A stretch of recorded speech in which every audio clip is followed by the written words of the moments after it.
The boardroom on the 42nd floor of Rothman Financial smelled like old money and fresh fear. 12 faces Let's turned move toward the head of forward the with table the where plan. Thomas Granger stood. Silver hair perfectly combed, navy suit pressed sharp enough to cut glass. The projector behind him displayed a single number in red, $47 million. His voice carried the weight of 20 years at this company, 2 decades of trust that made what came next feel inevitable. Ladies and gentlemen, I take no pleasure in this presentation, but the evidence is irrefutable. He clicked the remote. Wire transfer receipts filled the screen, each one bearing the same digital signature at the bottom. Elena Rothman, Chief Executive Officer. Over 18 months, our CEO has systematically embezzled company funds through shell corporations in Dublin, Singapore, and the Cayman Islands.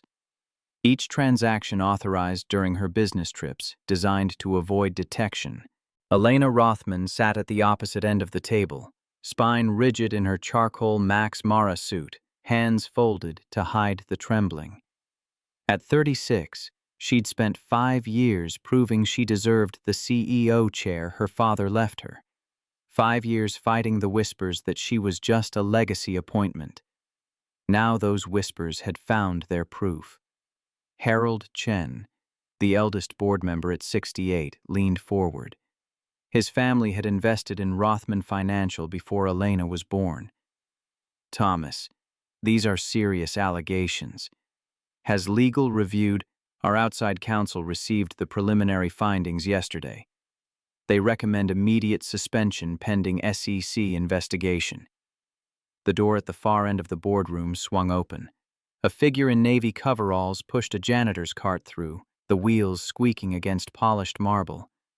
The room fell silent, irritation rippling across expensive faces at the interruption. The janitor was tall, black, broad-shouldered beneath the shapeless uniform. He moved with the particular invisibility that comes from years of being looked through rather than at. The board members' eyes slid past him, already dismissing his presence as they returned to Granger's presentation. But the janitor didn't leave. Instead, he stopped the cart in the center of the room, directly between Granger's projection and the board's sight line. His hands moved to the front of his coveralls, finding the zipper. A security guard stepped forward. "Sir, this is a private—" The coveralls fell away. Beneath them, a charcoal suit, off the rack but pressed with care, a white shirt, a burgundy tie. The janitor's badge clattered to the floor. Marcus Cole straightened to his full height, 6'2" of controlled purpose, and reached into the cart for a leather briefcase worn soft at the corners. Granger's face drained of color so fast it looked like someone had pulled a plug. Marcus's voice came out steady, each word measured like he'd been saving them for years. "My name is Marcus Cole. I'm a certified forensic accountant with 15 years of experience in financial fraud investigation." He set the briefcase on the conference table with a soft thump that somehow commanded more attention than any gavel. "I have 287 pages of evidence proving that Thomas Granger has embezzled $186 million over 30 years, framed 8 innocent people to cover his tracks, and is responsible for the death of FBI Special Agent Denise Cole." The silence that followed felt like falling. Marcus opened the briefcase, the click of the latches sharp in the stillness. Inside, neatly tabbed folders, each one color-coded, each one representing months of work that nobody in this room could begin to imagine. 8 years ago, my wife died investigating Mr. Granger.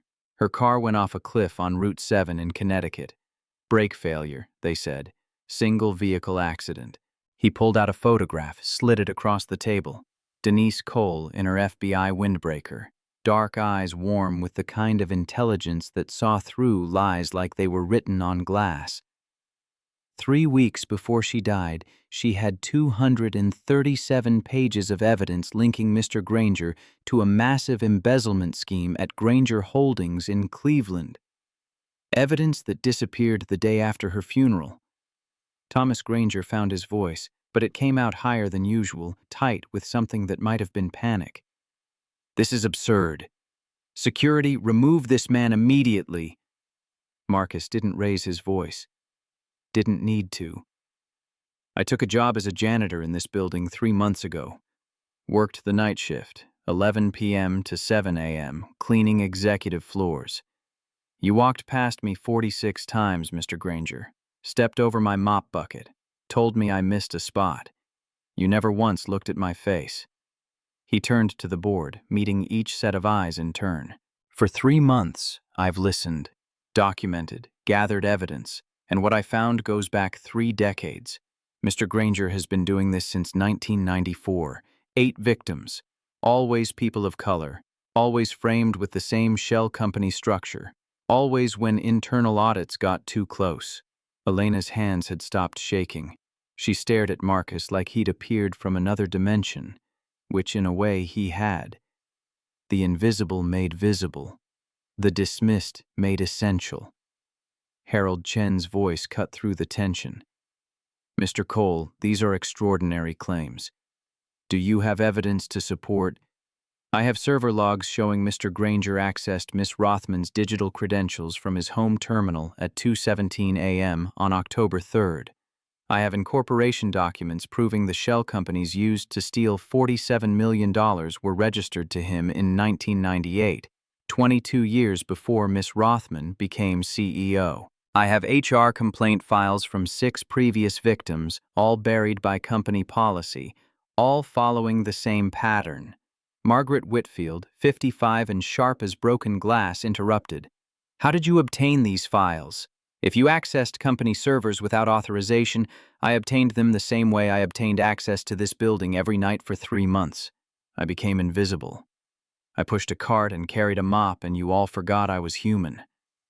The words landed like stones in still water, ripples spreading outward. Marcus reached into his briefcase again, pulled out a small digital recorder. "On December 8th, at 2:43 a.m., I was cleaning the floor outside Mr. Granger's office when he made a phone call. The conversation was not encrypted. I recorded it." He pressed play. Granger's voice, tinny through the small speaker but unmistakable. "Elena's getting too curious about the Dublin accounts. We need to move up the timeline. Frame her before she requests an external audit." Another voice, older, unfamiliar. "Like the Hayes woman in 2016? "Exactly. Break failure worked then. Framing works now. Cleaner this way. Less mess." The recording clicked off. 9 months earlier, Elena Rothman had discovered she was about to lose everything. The discovery came at 11:47 p.m. on a Tuesday, alone in her corner office while the rest of Manhattan slept. She'd been reviewing quarterly reports, a glass of 18-year Macallan sweating condensation onto her desk, when the numbers stopped making sense. A wire transfer of $8.2 million to Dublin Holdings LLC. She'd never heard of Dublin Holdings. Her digital signature sat at the bottom of the authorization form like an accusation. She'd pulled up the company database, fingers moving faster as something cold settled in her chest. 16 more transfers over 18 months. Always to shell companies she didn't recognize. Always when she'd been traveling, out of the office, unreachable for verification. Total. $47 million, gone. Her digital credentials, used to authorize theft from her own company. The whiskey had gone warm before she moved again. Her hands found her phone, pulled up a search. Forensic accountant, financial fraud, New York City. The top result? Cole and Associates. One-man operation, small office in Brooklyn. Reviews mentioned integrity, attention to detail, willingness to take cases the big firms wouldn't touch. One review stood out. "Marcus helped my small business recover from employee theft when everyone else said it wasn't worth the fees. He cares about justice, not just billable hours." She'd left a voicemail at 12:30 a.m., voice steadier than she felt. "Mr. Cole, my name is Elena Rothman. I'm CEO of Rothman Financial Group. I have a very sensitive situation. Someone is framing me for embezzlement. I need your expertise. Please, call me back. This is urgent." Then she'd sat in her office until dawn broke over the East River, trying to understand how the company her father built, the legacy he'd entrusted to her, had become a trap designed to destroy her. Marcus Cole had listened to that voicemail 3 times before calling back. He'd been standing in his kitchen in Bedford-Stuyvesant, making breakfast for his daughter while trying to figure out how to pay rent. The brownstone had belonged to Denise's grandmother, left to them in a will that felt like the only inheritance that mattered. But the property taxes kept climbing, and forensic accounting paid better than janitorial work, but not by enough to feel secure. The number on the voicemail was a Manhattan area code, the kind that usually meant corporate law firms who'd waste his time with preliminary interviews before hiring a white-owned competitor. But Elena Rothman's voice had carried something he recognized: the particular desperation of someone watching their world collapse in real time. He'd called back at 9 a.m., professional and careful. "Miss Rothman, this is Marcus Cole returning your call." Relief had flooded through the phone line. "Mr. Cole, thank you. Can we meet today if possible? I have an opening at 2 p.m., my office in Brooklyn." A pause, so brief he almost missed it. Elena Rothman had probably never been to Brooklyn for a business meeting in her life. But desperation erases geography. "I'll be there." She'd arrived in a Mercedes S-Class with a driver who kept the engine running, stepping onto the sidewalk in front of Marcus's building like she was visiting a foreign country, which, in a way, she was. The office occupied the ground floor of a converted warehouse, wedged between a bodega and a laundromat. No doorman, no marble lobby, just a glass door with his name stenciled in black letters and a bell that chimed when she pushed through. Marcus had watched her take in the waiting room. 4 chairs, old but clean, industry magazines on a coffee table with water rings, walls painted eggshell white because it was cheapest. His receptionist position sat empty because he couldn't afford to hire one. She'd worn her armor, $4,000 coat, Hermes bag, heels that cost more than his monthly grocery budget. He'd stood in the doorway of his inner office, watching her catalog his limitations before she even looked at him. Tall, black, in an off-the-rack suit that fit well enough, but would never be mistaken for bespoke. No diplomas on the wall, though he had the credentials. No art, no bookshelf full of leather-bound law volumes for show. Just a desk, 2 chairs, a computer, and filing cabinets full of other people's financial disasters. "Miss Rothman, please come in." And she'd followed him inside. Sat in the chair he indicated. Up close, he could see the exhaustion beneath her makeup. The particular weariness that comes from not sleeping while your mind plays out worst-case scenarios on repeat. "Thank you for seeing me on such short notice. You said someone is framing you for embezzlement. Tell me everything." So she had. The discovery at 11:47 p.m., $47 million, shell companies she'd never heard of, her digital signature on documents she'd never signed, the mounting certainty that someone she trusted had decided she was expendable. Marcus had taken notes, asked specific questions about access protocols and authorization procedures, but part of his mind was already running a different calculation. He'd spent 8 years tracking Thomas Granger across 4 states, losing the trail in 2021 when Granger had gone quiet for 6 months. Marcus had assumed retirement, or maybe just better operational security. Then 2 weeks ago, routine background research had revealed that Thomas Granger was now CFO of Rothman Financial Group in Manhattan. Marcus had applied for a janitorial position that same day. Now, Elena Rothman sat in his office, describing an embezzlement scheme that matched Denise's last investigation so precisely it felt like reading a signature. "Miss Rothman, the shell companies you mentioned, Dublin Holdings, Singapore Financial Services, Cayman Trust, can you access the incorporation documents?" I can request them from our legal department, but that might alert. Don't go through official channels. Do you have direct access to the company database? As CEO, yes, but pull up the corporate registration records. Look for the beneficial owner on the Dublin Holdings filing. She'd pulled out her phone, logged into the system with credentials that might already be flagged for termination. Her fingers moved across the screen, color draining from her face as she read. The beneficial owner is listed as TJG Holdings, a private entity controlled by... She looked up, meeting Marcus's eyes. Thomas Granger. Marcus had kept his face neutral, but inside, something that had been wound tight for 8 years finally clicked into place like a lock accepting its key. Thomas has been CFO for 20 years, my father's closest advisor.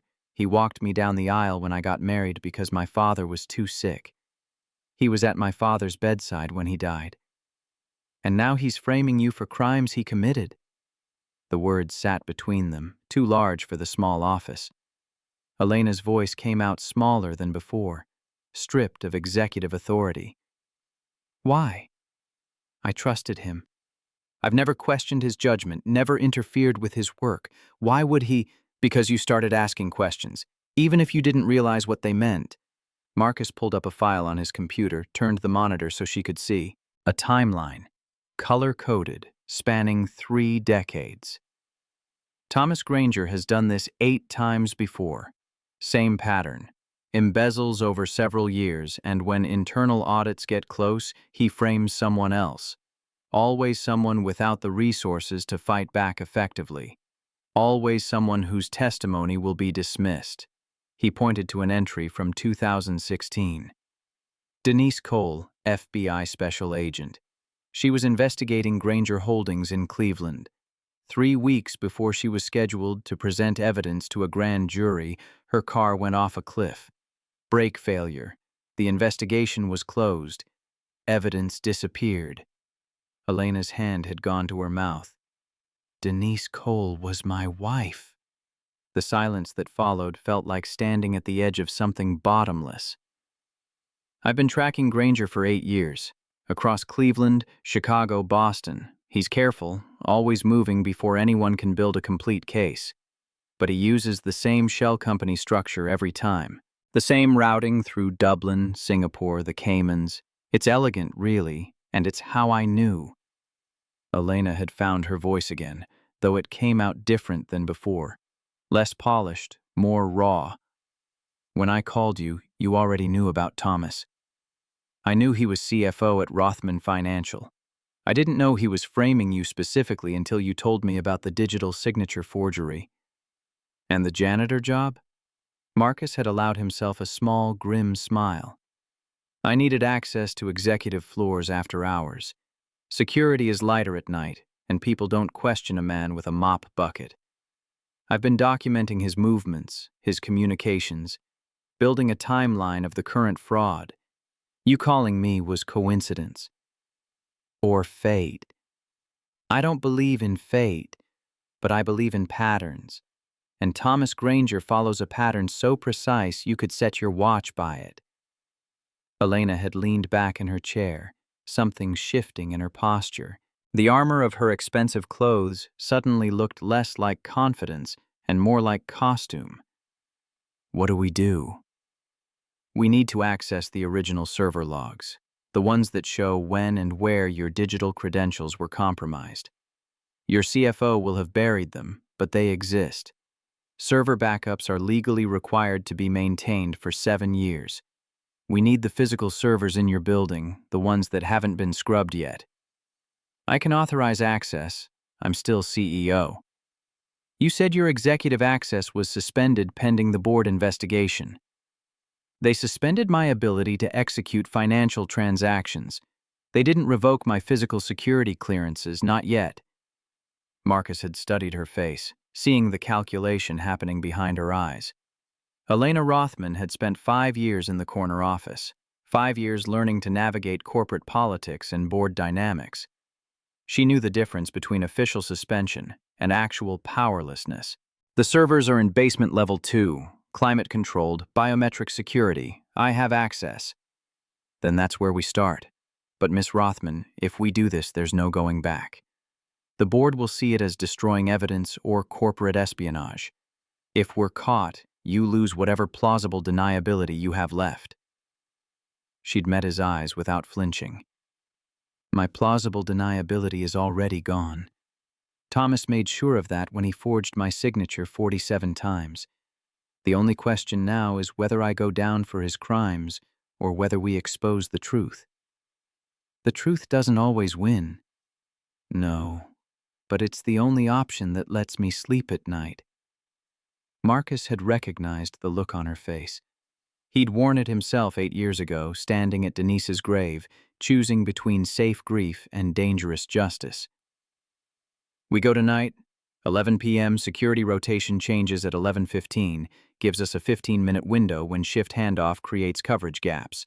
Wear dark clothes, nothing memorable. And Miss Rothman? Yes? You'll need to leave your phone at home. They're tracking it. That had been 3 days ago. Now Marcus stood in the kitchen of his brownstone at 6 a.m. making breakfast for Zoe while his mind ran through the plan for the 100th time. The kitchen smelled like pancakes and the particular kind of anxiety that tastes like copper in the back of your throat. Zoe Cole sat at the small table, 9 years old, with her mother's eyes and her mother's gap-toothed smile when she remembered to smile at all.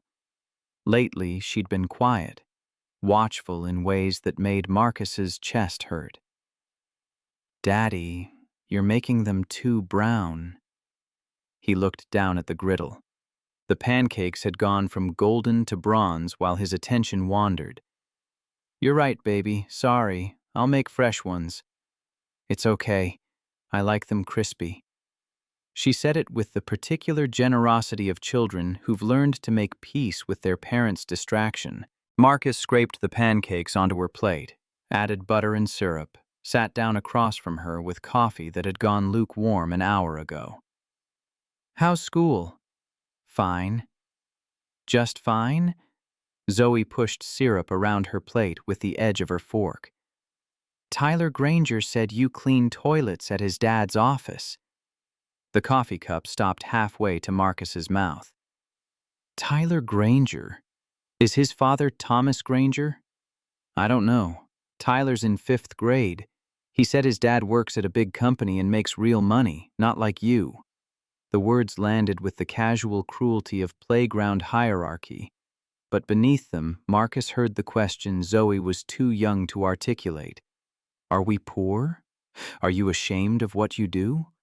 Should I be ashamed? He set the coffee down, took a breath that was supposed to center him, but just highlighted how off-center he'd been for years. Zoe, look at me.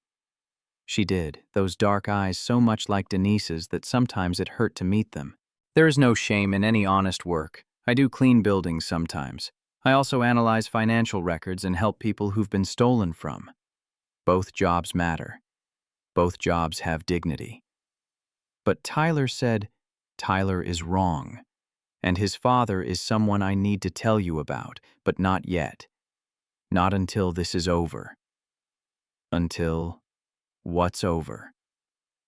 How do you explain to a 9-year-old that you've spent 8 years hunting the man who killed her mother?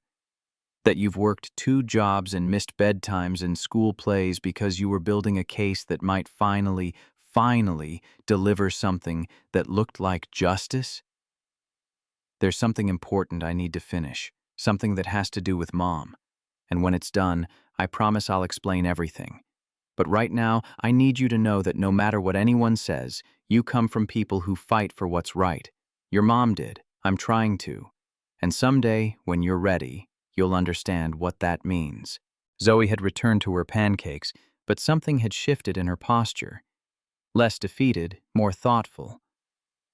Mrs. Patterson at school says revenge is wrong. She says we should forgive people. Mrs. Patterson is right about forgiveness. But this isn't revenge, baby. This is justice. There's a difference. What's the difference? Marcus had thought about this question for 8 years, turned it over in his mind during night shifts and early mornings, tested different answers that all fell short. Revenge is about making yourself feel better by hurting someone who hurt you. Justice is about making sure they can't hurt anyone else. Oh. She'd gone back to eating, and Marcus had let the conversation end there because some truths were too heavy for 9-year-olds to carry, and he'd already given her too many. After Zoe left for school, Marcus had returned to his laptop, reviewing the plan one more time. Elena would meet him at the loading dock entrance on 47th Street at 11 p.m. They'd use her credentials to access basement level 2 through the freight elevator. Server room required biometric scan, but Elena's fingerprints were in the system. Copy the logs to 2 USB drives, 8 minutes maximum. Exit the same way.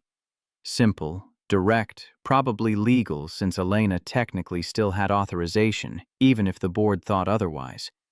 The part that made his palms sweat wasn't the break-in. It was what came after. Once they had the evidence, once they could prove Granger had forged Elena's credentials, they'd have to present it to the board. And that meant revealing who Marcus really was.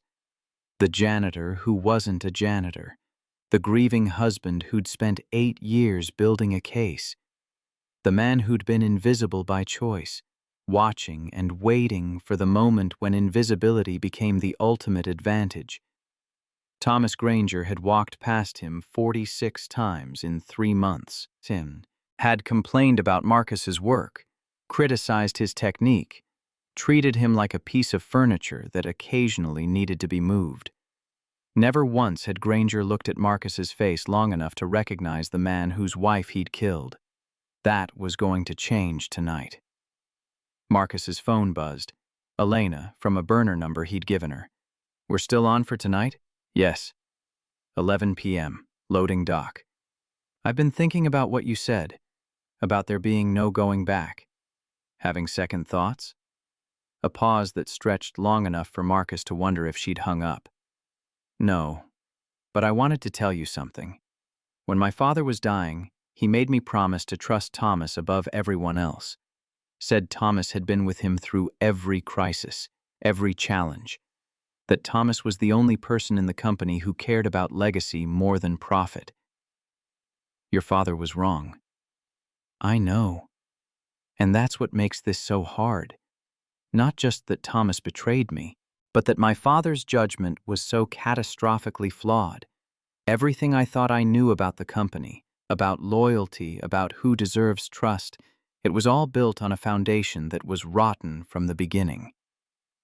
Marcus had understood what she wasn't saying. Elena Rothman wasn't just fighting to clear her name.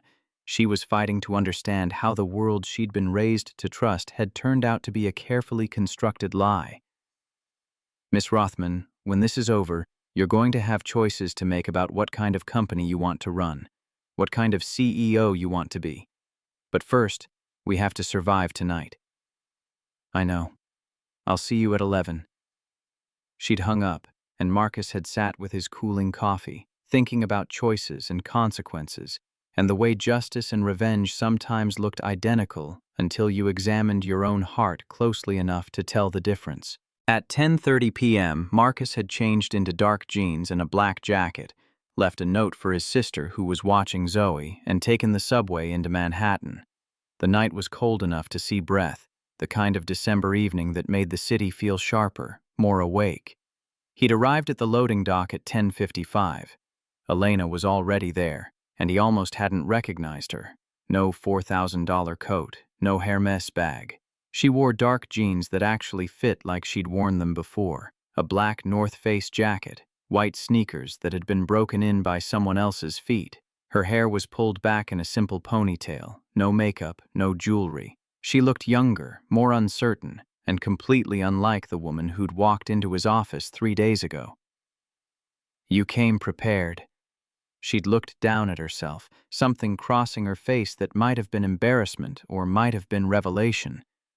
"I had to buy these, the jeans, the shoes. I haven't owned anything from a normal store since I was 16. The woman at Target looked at me like I was lost." "Were you?" "Completely." They'd moved to the service entrance, a metal door with a key card reader.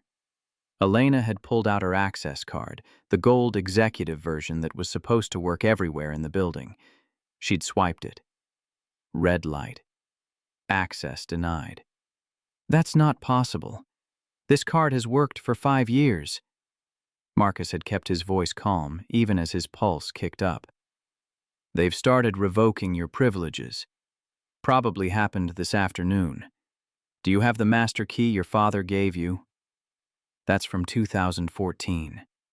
The system was upgraded twice since then. They'd stood in the December cold, Plan A already falling apart, and Marcus had felt the familiar weight of 8 years of work threatening to collapse under the weight of one failed key card. Then the service door had opened from inside. A delivery driver, Hispanic, maybe 40, pushing a hand truck with boxes toward a waiting van. He'd propped the door with his shoulder while he loaded the truck, and Marcus had made a decision in the space of 3 seconds. He'd walked over, pulled a cigarette from a pack he didn't smoke, but kept for exactly these moments. "Hey man, you got a light?" The driver had patted his pockets, handed over a lighter without really looking. People don't examine strangers when they're in the middle of their own work. Marcus had made a show of lighting the cigarette, then palmed the man's key card from where it hung on his belt clip. 3 seconds, smooth as breathing. "Thanks, brother. Appreciate it." He'd returned to Elena, slipped through the door before it closed, hung the key card on the inside handle where the driver would find it, and think he'd dropped it. They'd moved through the service corridor, fluorescent lights buzzing overhead, the smell of industrial cleaner and old concrete. Elena's breathing had been too fast, shoulders up near her ears. "You need to calm down. Fear makes you visible." "How are you so calm?" "Practice and necessity. Drop your shoulders. Breathe from your diaphragm. If we run into anyone, you're my supervisor. New security protocol requires 2-person teams after hours. Can you do that?" She'd nodded, forced her shoulders down, and they'd continued toward the freight elevator. The elevator had been a groaning metal cage that smelled like rust and old metal, nothing like the sleek executive lifts that Elena used during business hours. They'd descended into the building's industrial guts, past mechanical rooms and storage, until the doors opened on basement level 2. Climate-controlled cold, blue LED strips along the floor, the hum of servers running calculations that kept the financial markets turning. The corridor stretched 30 feet to a reinforced door marked Server Room B2, authorized personnel only. Elena had walked to the biometric scanner, pressed her thumb to the reader. For 3 seconds that felt like hours, nothing happened. Then, green light, soft click, door seal breaking with a hiss of pressurized air. Inside, rows of server racks stretching toward the back wall, blinking status lights like a city seen from far away. The temperature was 62 degrees, optimized for machines instead of humans. Marcus had pulled out 2 USB drives, moved to the main terminal. "What exactly are you looking for?" "Server access logs for the financial authorization system.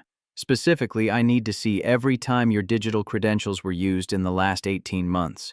He'd logged in using backdoor credentials he'd obtained during his 3rd week as a janitor, when he'd installed a keylogger on this exact terminal.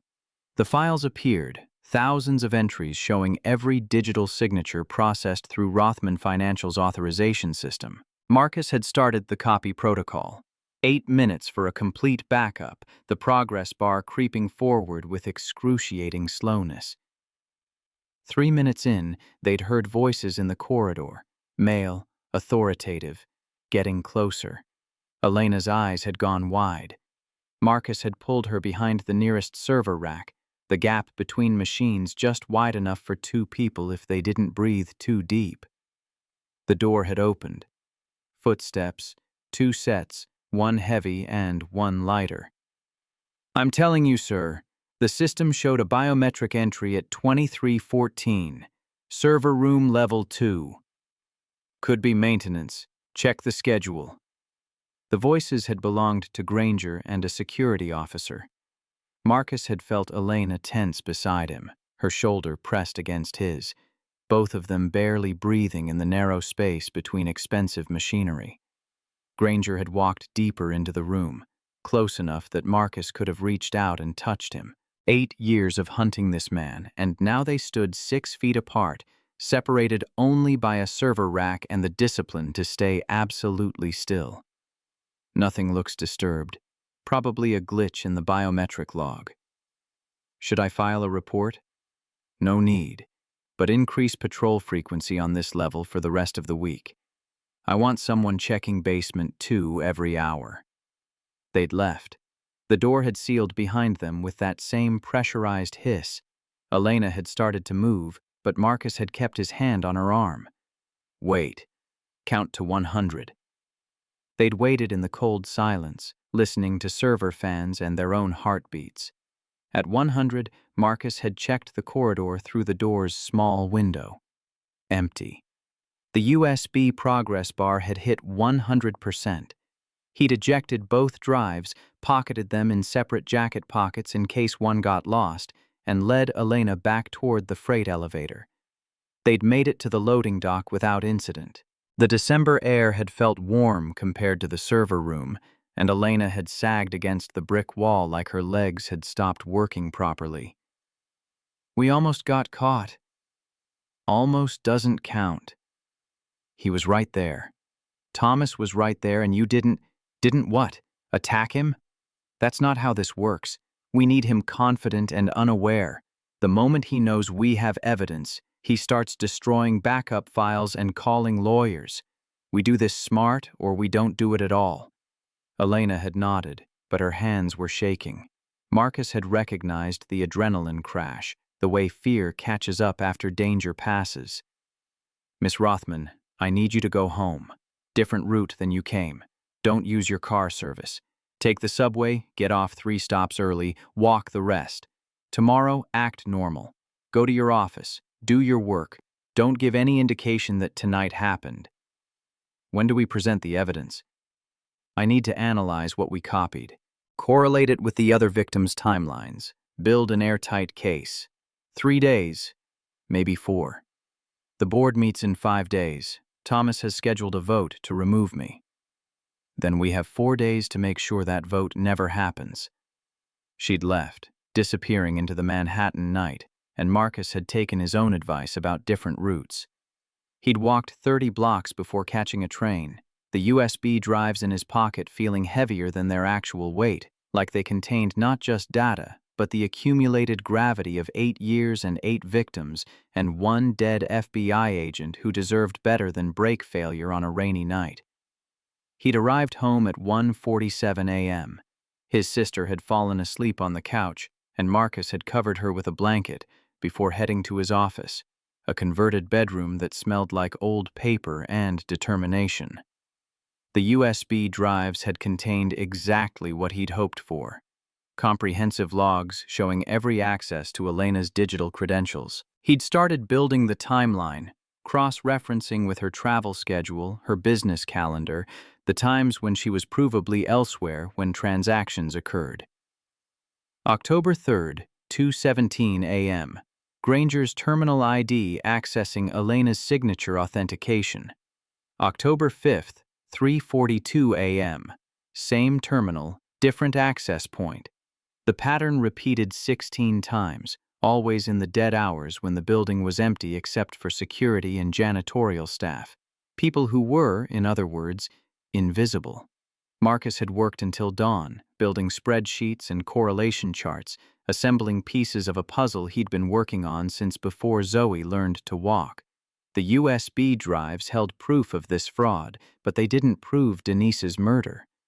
For that, he needed Granger to reveal himself. Needed the pressure of exposure to crack open whatever secrets the man had kept buried for 30 years. At 6:15 a.m., Zoe had wandered in, pajamas wrinkled, hair sticking up. "Daddy, did you sleep?" "A little." "You're lying." She'd said it without accusation, just noting a fact. Marcus had pulled her onto his lap, breathing in the kid smell of her, shampoo and sleep and the particular sweetness of 9 years old. "You're right, I'm lying. I was working on something important. The thing about Mom? Yeah, baby. The thing about Mom. Is it almost done?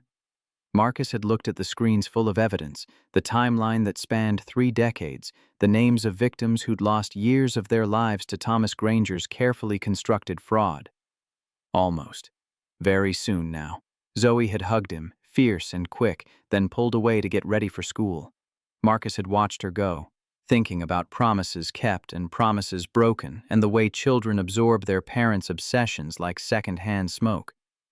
3 days later, Marcus had compiled 287 pages of evidence, server logs, incorporation documents, HR complaint files that Rosa Martinez had kept hidden in her basement for 10 years, victim testimony, financial forensics showing money flowing through shell companies like water through a maze that always led back to the same source. He'd presented it to Elena in his office, watching her face change as she understood the scope of what Granger had built.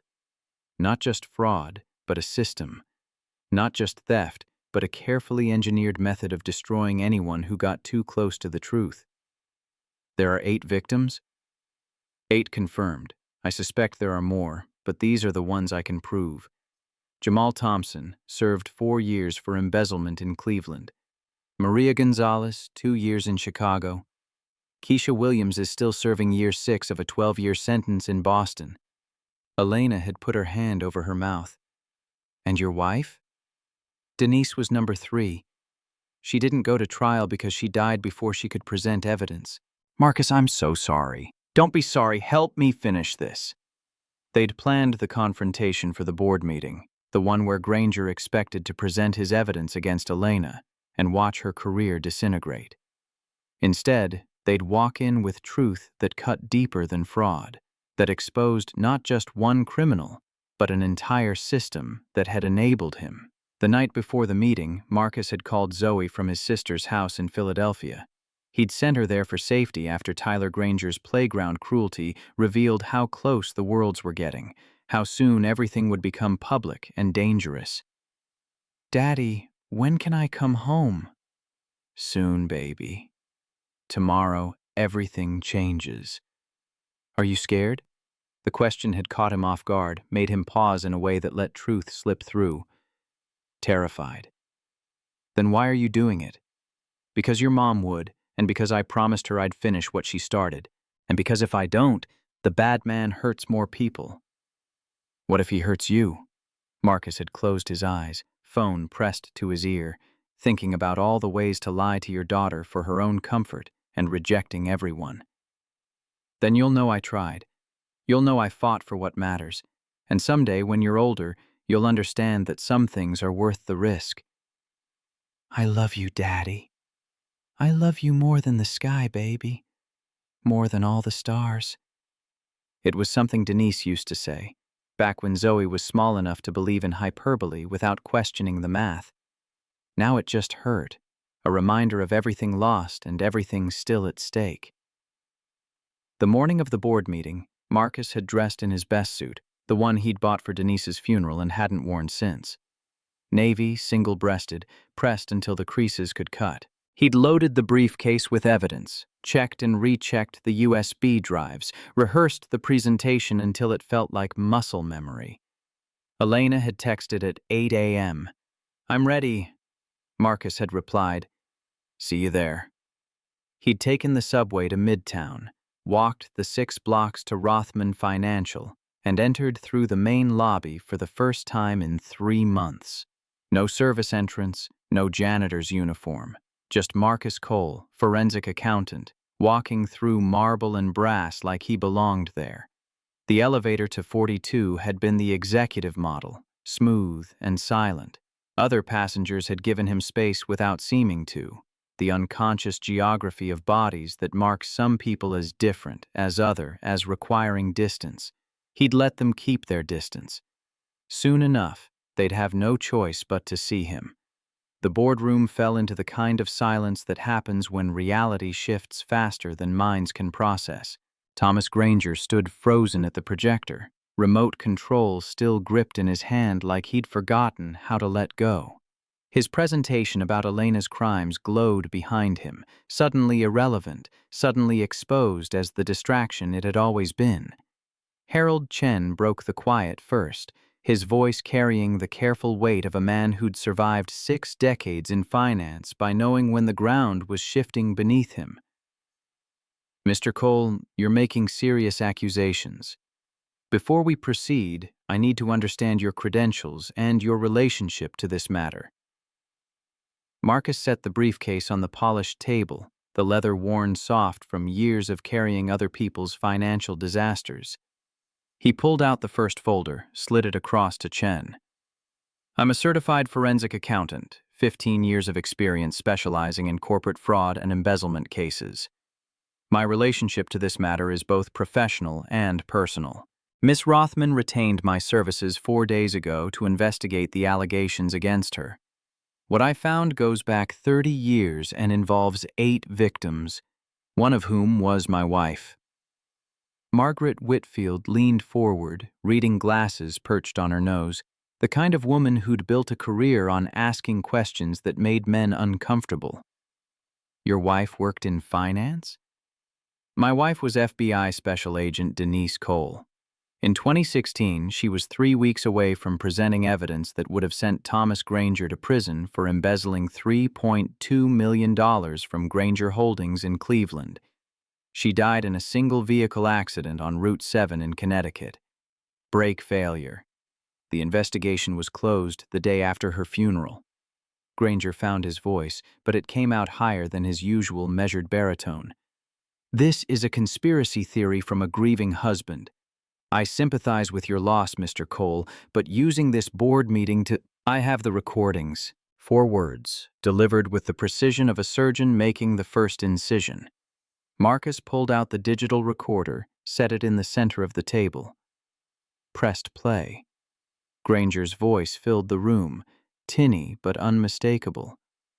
Elena's getting too curious about the Dublin accounts. We need to move up the timeline. The second voice. Like the Hayes woman in 2016? Exactly. Brake failure worked then. Framing works now. Cleaner this way. Marcus stopped the playback, let the words settle like sediment in still water. I recorded this on December 8th at 2:43 a.m. while working as a janitor on the executive floors. Mr. Granger was in his office, speaking on his personal cell phone. The conversation was not encrypted. Hayes was my wife's maiden name. She used it professionally. Elena had been watching Granger's face, and what she saw there was confirmation of everything she'd feared, and worse. The man who'd walked her down the aisle, who'd held her father's hand in the hospital, who'd taught her how to read a balance sheet, was capable of ordering murder with the same casual efficiency he used for quarterly projections. Her voice came out steady, despite the trembling in her hands. Thomas, tell them it's not true. But Granger was looking at Marcus now. Really looking, and recognition was dawning across his features like sunrise over something rotten. You're the janitor, the one who was always on 39. You've been spying on me for months. 3 months, 81 night shifts. You walked past me 46 times, complained about my work 7 times, and treated me like furniture that occasionally needed to be repositioned. You never once looked at my face long enough to see who I actually was. Harold Chen held up a hand, his patience for drama exhausted by decades of board meetings that should have ended hours before they did. Gentlemen, personal grievances aside, we have a business matter to resolve. Mr. Cole, you claim to have evidence that Mr. Granger, not Miss Rothman, is responsible for the missing $47 million. I'd like to see that evidence now. Marcus distributed the folders he'd prepared, one for each board member. 287 pages condensed into executive summaries with supporting documentation tabbed and color-coded. Elena watched them flip through the materials, saw the exact moment when skepticism gave way to something colder and more calculating. Pages 1 through 45 contain server access logs showing Mr. Granger's terminal accessing Miss Rothman's digital signature credentials on 16 separate occasions over 18 months. Each access occurred between 2 and 4 a.m. when the building was empty except for security and cleaning staff. Each access was followed within 72 hours by a wire transfer to one of 3 shell companies: Dublin Holdings, LLC, Singapore Financial Services, or Cayman Trust Limited. He paused, let them absorb the timestamps and IP addresses, the digital trail that was impossible to fake and difficult to explain away. Pages 46 through 120 detail the incorporation documents for those shell companies. Dublin Holdings was registered in Delaware in 1998 with Robert Hastings as the registered agent. The beneficial owner is listed as TJG Holdings, a private entity controlled by Thomas J. Granger. Singapore Financial Services was incorporated in 2001, same structure. Cayman Trust in 2004.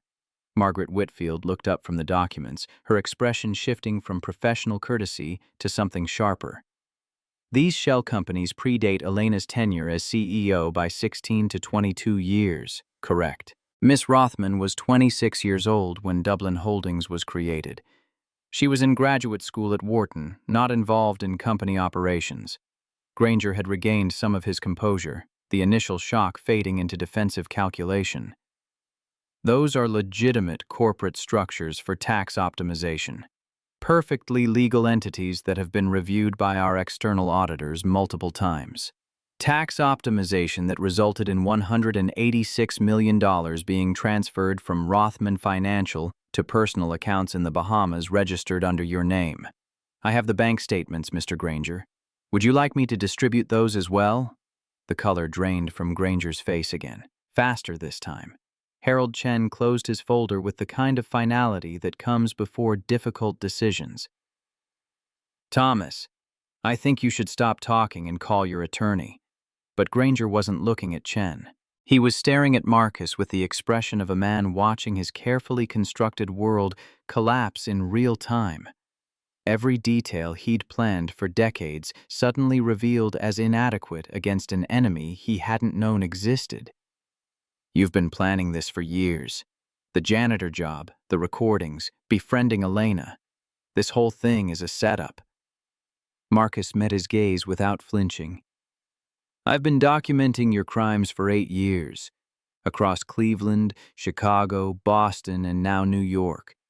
You're right about one thing, though. I have been planning. Every night shift, every conversation I overheard, every file I copied when you thought the cleaning staff was too invisible to matter. I planned very carefully. Elena's hands had stopped shaking. Something was crystallizing in her chest, hardening from fear into something more useful. She stood, drawing the attention of 12 board members who'd known her since she was a child attending company holiday parties. I'm calling for an emergency vote. Thomas Granger should be suspended immediately, all access to company systems revoked, and law enforcement contacted. I also recommend freezing all accounts connected to the shell companies Marcus has identified. Harold Chen nodded slowly. I second the motion. All in favor. 11 hands went up. Only Granger abstained, his face now pale as paper, sweat beading along his hairline despite the climate-controlled boardroom. This is a mistake. You're all making a terrible mistake. Margaret Whitfield's voice carried the particular coldness of someone who'd just realized they'd been lied to for 20 years. The only mistake was trusting you, Thomas. Security will escort you to collect your personal effects. Do not access any computer systems, do not remove any company documents, and do not contact any employees. If you violate these conditions, we'll have you arrested for trespassing before the police arrive for the fraud charges. 2 security officers entered the boardroom as if they'd been waiting for the cue, which perhaps they had. Corporate security learned to anticipate when executives became liabilities. They flanked Granger, professional and impassive. As they led him toward the door, Granger turned back one final time. You've destroyed me over a woman who was in the wrong place at the wrong time. She was collateral damage, nothing personal. The brake failure was only supposed to scare her into backing off. It wasn't supposed to. He stopped, finally understanding what he'd just said. The boardroom went absolutely still. Marcus felt something crack open in his chest. 8 years of controlled fury finding the smallest release. His voice came out soft, which made it more dangerous. Her name was Denise. She was 34 years old. She had a master's degree in criminal justice and a 1-year-old daughter. She believed in justice even when the system failed to deliver it. And you don't even remember her name. Security pulled Granger through the door before he could respond. The sound of it closing felt like punctuation on a sentence that had taken too long to finish. Harold Chen stood, suddenly looking older than his 68 years. Elena, I owe you an apology. We all do. We should have looked deeper before scheduling this vote. But Elena was watching Marcus, seeing the way his hands had formed fists and then consciously relaxed, the way his breathing had gone shallow and then steadied, the physical battle between rage and discipline playing out in real time. Marcus, are you? I need to make a phone call. He left the boardroom, walked to the elevator, descended to the lobby, and stepped out onto 6th Avenue, where December wind cut through his suit jacket like it was hunting for the vulnerable places. His hands shook as he pulled out his phone, dialed the number he knew by heart. Zoe answered on the second ring. Daddy? Hey, baby. It's done. We got him. The bad man who hurt Mom? Yeah, he's not going to hurt anyone else. He heard her crying through the phone, the kind of tears that come from relief rather than pain, and found his own face wet despite the cold air evaporating moisture almost as fast as it formed. Can I come home now? Not yet. The news is going to be everywhere in the next few days. Reporters, cameras, people asking questions. I need you safe at Aunt Tanya's until it settles. But soon, baby. Very soon. Promise? Promise, promise. After she hung up, Marcus stood on the sidewalk letting Manhattan flow around him. 8 years of hunting, 3 months of janitorial work, 4 nights of planning the break-in, and it had all come down to 16 minutes in a boardroom and one confession that Granger hadn't meant to make. Elena found him there 20 minutes later, her coat wrapped tight against wind that made her eyes water. The board wants to meet with you tomorrow. They're talking about bringing you on as head of corporate ethics, 6-figure salary, full benefits. I don't want their job. I know, but they're going to offer anyway because it makes them feel less complicit. Rich people throw money at problems when they can't face their own failure. She said it without bitterness, just observation honed by 36 years of watching how power insulated itself from consequence. Marcus, can I ask you something? Go ahead. When we were in the server room and Granger almost caught us, why didn't you do something? You could have confronted him right there. Ended it. Marcus thought about the question, about all the nights he'd imagined exactly that scenario, the satisfying fantasy of making Granger look him in the eyes and know, really know, what he'd taken. Because I needed him confident, needed him to think he'd gotten away with it one more time. People make mistakes when they think they're untouchable. That recording, the confession in the boardroom, those only happened because he didn't see me coming until it was too late. The art of being invisible. The only art that mattered. They stood together in the wind, watching yellow cabs navigate gridlock until Elena's phone started buzzing with news alerts. The story was already breaking. Financial journalists who'd been tipped by board members with agendas Marcus couldn't begin to map. By tomorrow morning, his face would be on CNBC, his name in the Wall Street Journal, his 8-year hunt transformed into content for people who'd forget about it before lunch. I should go. Prepare for whatever comes next. Elena pulled a business card from her coat, pressed it into his hand. My personal cell. Not the CEO number, the one I give to actual friends. When this gets overwhelming, and it will, call me. You saved my life, Marcus. That's not a debt I take lightly. She left in a car service that had appeared as if summoned by wealth itself, and Marcus walked to the subway because that's what you did when you'd spent 8 years building a case on a janitor's salary, supplemented by forensic accounting work that barely covered rent.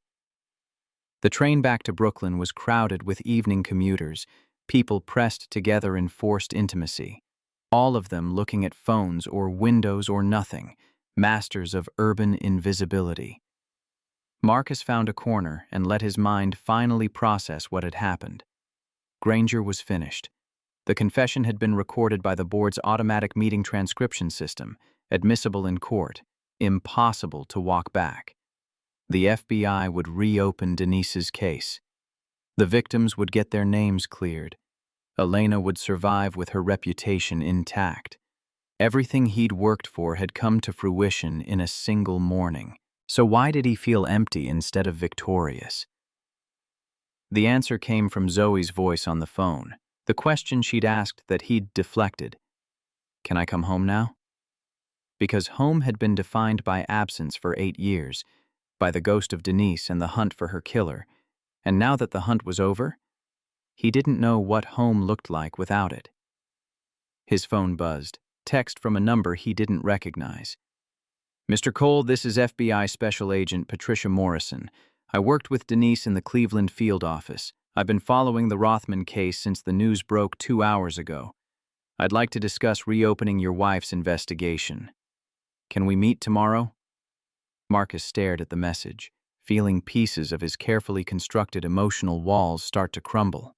Denise's case, officially closed for 8 years, might finally get the investigation it deserved. Justice delayed was better than justice denied, but the delay had cost him time with Zoe that he'd never get back. Birthday parties missed because he was tracking financial records. School plays skipped because he had a lead in Chicago that turned into nothing. He texted back, 2 p.m., my office in Brooklyn. The train rattled through the tunnel, lights flickering as they always did between stations, and Marcus closed his eyes against the fluorescent glare. Tomorrow would bring reporters and lawyers and FBI agents asking questions he'd answered in his mind 10,000 times. But tonight, he just wanted to sit in his brownstone kitchen and remember what Denise's laugh sounded like. The sound that had gotten quieter in his memory with each passing year until he wasn't sure anymore if he was remembering accurately or just remembering the memory. Rosa Martinez was waiting on his stoop when he got home, wrapped in a winter coat that had seen better decades, holding a casserole dish covered in aluminum foil. She'd worked HR at Rothman Financial for 30 years before retiring in 2022, one of the invisible people who saw everything and were expected to forget it all. I saw the news, figured you hadn't eaten. Rosa, you didn't have to. I know I didn't have to. I wanted to. For 10 years I kept those files in my basement after they told me to destroy them, wondering if they'd ever matter. You cared, Marcus. You cared when it cost you everything. She pushed the casserole into his hands, warm through the foil, the smell of home cooking fighting against December cold. My granddaughter's taking the LSAT next month. She wants to be a prosecutor. I told her about you, about how one person can make a difference if they're willing to pay the price. She said you're a hero. I'm not a hero. I'm just a father who needed his daughter to see that some promises don't break, even when everything else does. Rosa patted his cheek with a grandmother's gentle authority.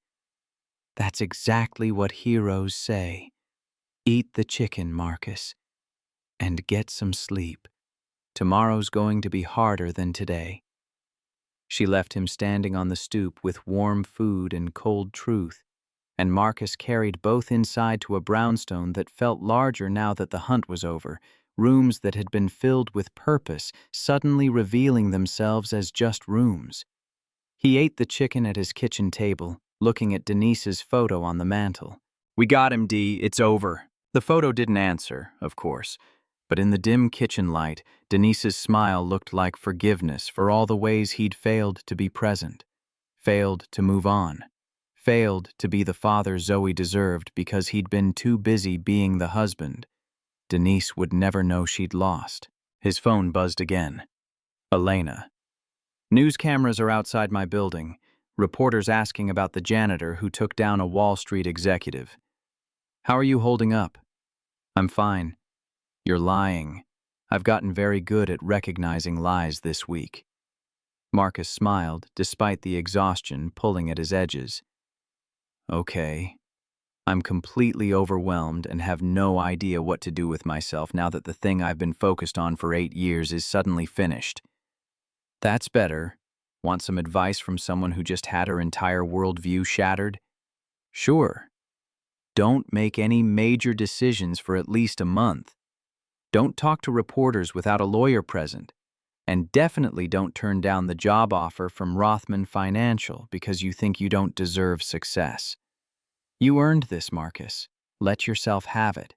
Then after she hung up, Marcus sat in his quiet kitchen and thought about deserving, about earning, about the difference between justice and revenge, and whether the line between them was as clear as he'd told Zoe it was. He'd gotten Granger arrested, exposed, finished. But Denise was still dead. The years with Zoe were still lost. The cost of the hunt remained paid regardless of the outcome. The next morning, brought FBI Special Agent Patricia Morrison to his office, a woman in her mid-40s with the particular weariness of someone who'd spent 20 years watching the system fail more often than it succeeded. She carried a file box marked with Denise's case number, set it on Marcus's desk like an offering. I've read your evidence packet. The recording, the financial forensics, everything. It's brilliant work, the kind of work Denise would have been proud of. You worked with her? Cleveland Field Office, 2014 to 2017. She was the best investigator I've ever seen. Relentless, detail-oriented, and absolutely convinced that financial crimes mattered just as much as violent ones, because they destroyed lives in slower, more invisible ways. Morrison opened the file box, pulled out photographs of Denise's car after it had been pulled from the ravine. Marcus had seen crime scene photos before in his forensic work, but these were different. This was Denise's blue Honda Civic, the one they'd bought together when Zoe was born because it had good safety ratings, and they were thinking about the future. The original investigation focused on the brake failure. Mechanic confirmed the brake lines had been severed, but the ruling was that it happened from road debris, not deliberate tampering. Case closed. But you never believed that. I couldn't prove anything else. Denise's evidence against Granger disappeared from the FBI database the day after her accident. The backup files were corrupted. Her notes were missing from her office. It was too clean, too convenient, but without proof, I couldn't do anything except watch the case get closed and archived. Morrison pulled out another document, this one marked with red flags that indicated new evidence. Your recording changes everything. Granger admitting that the brake failure worked in 2016? That's conspiracy to commit murder. I've already spoken to the U.S. Attorney's Office. They're opening a full investigation. Marcus felt something unclench in his chest that had been tight for so long he'd forgotten it could release. What do you need from me? Everything you have on Granger's movements in November 2016. Phone records, financial transactions, any evidence that connects him to Robert Linsky. Who's Robert Linsky? Private investigator out of Hartford. Died in 2019. But I pulled his phone records from the time period around Denise's death.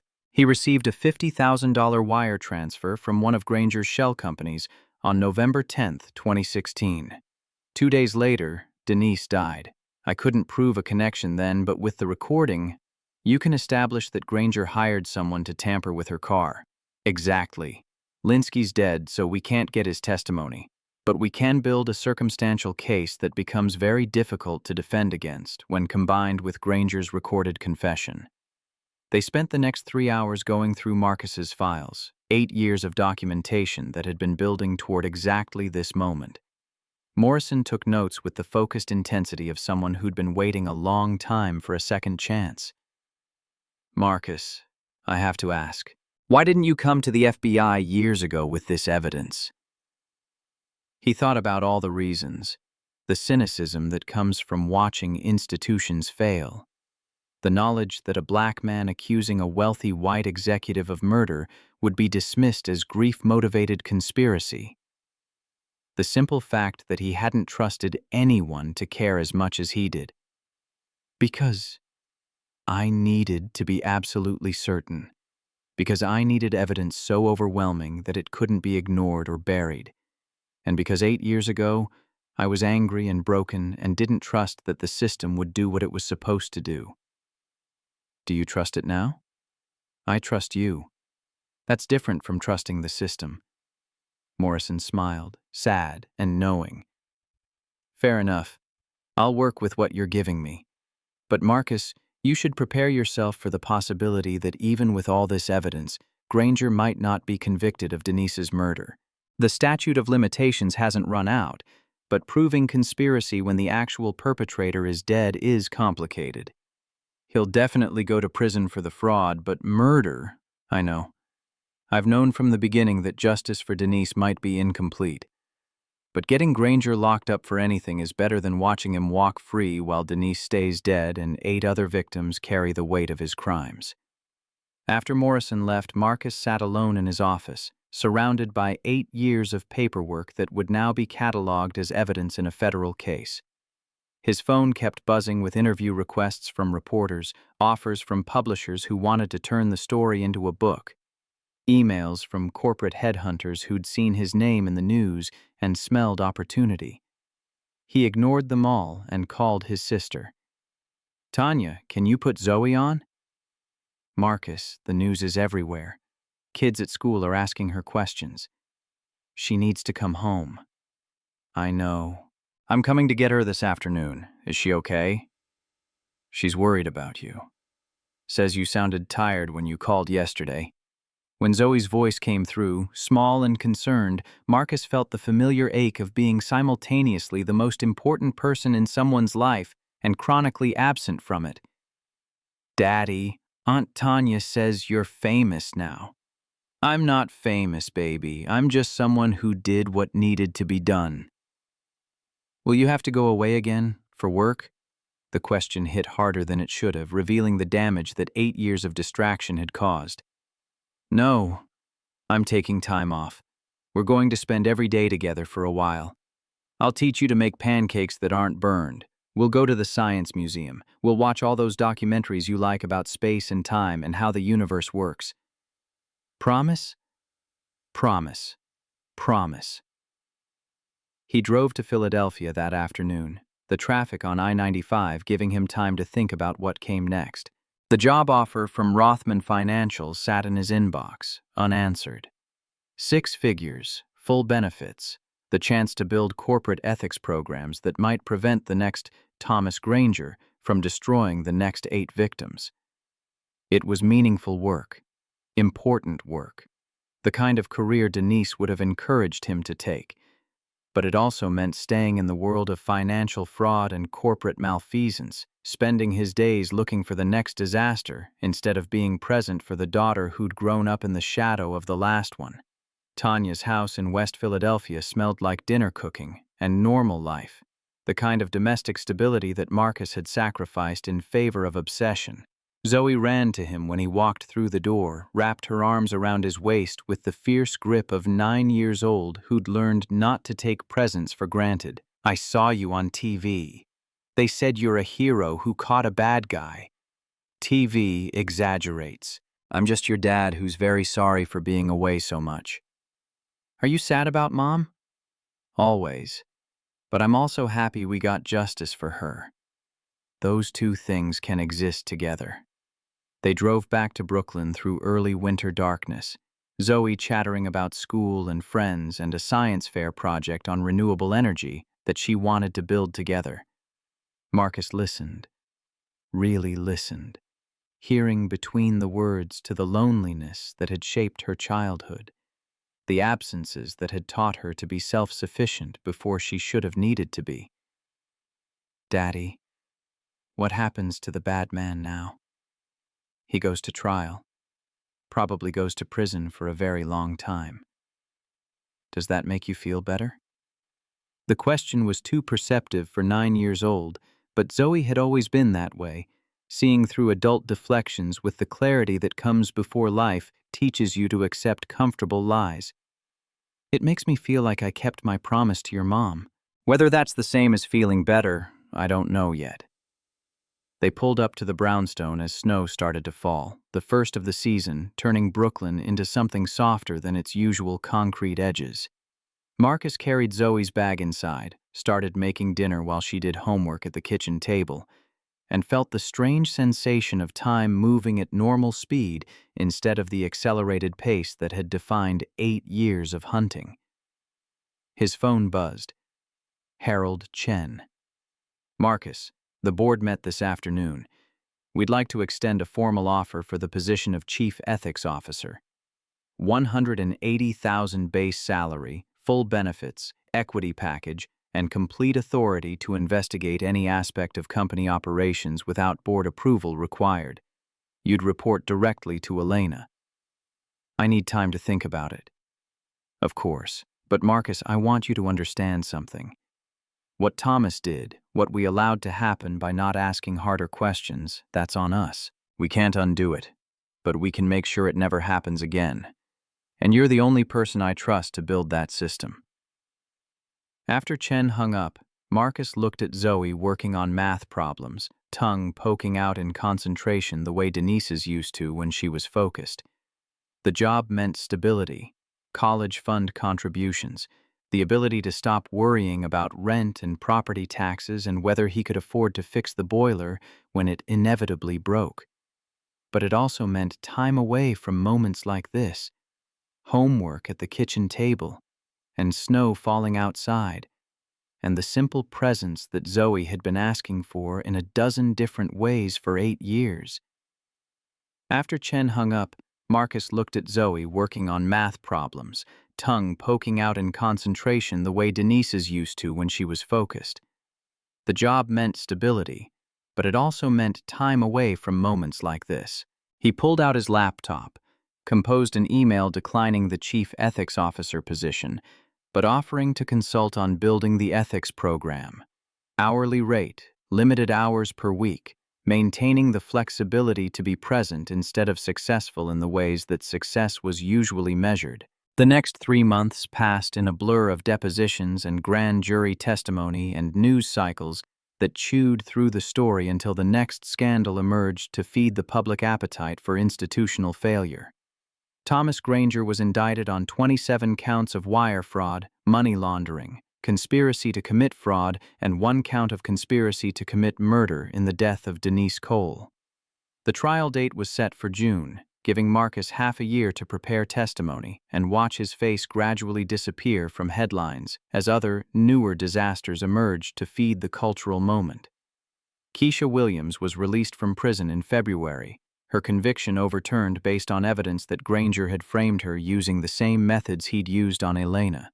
Marcus had driven to Boston to meet her outside the prison gates, watched her reunite with children who'd grown from 6 and 4 to 14 and 12 in her absence. She'd hugged him with the fierce gratitude of someone who'd stopped believing in rescue and then received it anyway. I told myself for 6 years that the truth would come out eventually. I almost stopped believing it. The truth doesn't always come out. Sometimes it needs help. Then thank you for being the help. Jamal Thompson's conviction was vacated in March, his name cleared after 12 years of living with a criminal record that had destroyed his career and marriage. He'd called Marcus from Cleveland, voice shaking with something between joy and fury that justice had taken more than a decade to find him. They can't give me back the years, can't fix what my kids think of me growing up believing their father was a criminal. No, but they can make sure the next person doesn't lose 12 years. Is that supposed to make me feel better? No. It's supposed to make you feel like your suffering had meaning. Whether that's enough is something only you can decide. Maria Gonzalez had been easier, her 2 years in prison a lighter sentence, but no less devastating for the time they'd cost. She'd taken the settlement from Rothman Financial's Victims Fund and used it to pay for her daughter's college tuition, called Marcus to thank him, but also to ask the question that kept coming up in different forms from different victims. Why? Why did you care about us when nobody else did? Because my wife cared. And because once you see how the system fails, you can't unsee it. You either fight or you become complicit. Which are you? Still trying to figure that out. Elena had stepped down as CEO in April, not because the board forced her, but because she'd looked at the company her father built and realized she didn't want to spend her life managing the same structures that had enabled Granger's crimes. She'd established the Hayes Cole Justice Fund with $50 million from her personal wealth, dedicated to helping wrongfully convicted individuals and funding forensic investigations into suspected corporate fraud. She'd called Marcus to discuss the foundation's structure, her voice different than it had been in his office 9 months earlier. Less polished, more certain. I've been thinking about what you said, about how I'd never understood what it meant to be invisible until I had to dress like a normal person and walk past my own doorman without being recognized. That was a crash course in privilege awareness. It was humiliating and necessary. I can't undo 36 years of being insulated from reality, but I can make sure the next generation of executives doesn't have the same blindness. That's a good start. Marcus, the foundation needs a director, someone who understands both financial forensics and what it costs to fight when the system is stacked against you. I know you turned down the corporate job, but this is different. You'd be helping people like Keisha and Jamal, giving them resources to prove their innocence. Let me think about it. Take your time. But Marcus, you're good at this. Not just the forensic work, but the human part. The caring when caring is expensive and exhausting. Don't waste that because you think you need to punish yourself for prioritizing justice over presence. 3 weeks later, after Zoe's science fair where she'd won first place with a project on renewable energy, Marcus had called Elena back. The foundation director position. If the offer still stands, I'll take it. Part-time, 20 hours a week maximum. I need to be home for Zoe. Elena's relief had been audible through the phone. Deal. You start after the trial concludes, however that ends. The words had stayed with him for weeks, circling through his thoughts while he helped Zoe with homework and made dinner and tried to remember what it felt like to live without the weight of an 8-year hunt pressing on his shoulders. In May, 3 weeks before Granger's trial was scheduled to begin, FBI agent Morrison called with news that made Marcus sit down hard in his kitchen chair. We found the mechanic who tampered with Denise's car. I thought Linsky was dead. He is. But Linsky subcontracted the actual work to a mechanic in Hartford named David Chen. Chen's been carrying guilt for 9 years, finally decided to come forward when he saw the news about Granger's arrest. He has photographs of the brake lines before and after he cut them, time-stamped, along with text messages from Linsky giving him instructions. Marcus's voice came out steady despite the trembling in his hands. Can he testify? He's willing to testify in exchange for immunity. U.S. Attorney is still deciding, but with his testimony, we can prove the mechanical tampering was deliberate, connect it to Linsky through the photographs and texts, and connect Linsky to Granger through the wire transfer. It's not airtight, but it's stronger than anything we had before. What are the chances of conviction? On the murder conspiracy charge? Maybe 60%. But Marcus, even if the jury doesn't convict on murder, he's going away for the rest of his life on the fraud charges. 27 counts of wire fraud carries a maximum sentence of 540 years. Realistically, he'll get 25 to 30 years. At 58, that's effectively a life sentence. But it's not justice for Denise. No, it's not. Justice would be having her alive, raising Zoe, doing the work she was brilliant at. What we have instead is accountability, which is what the system can deliver when it works the way it's supposed to.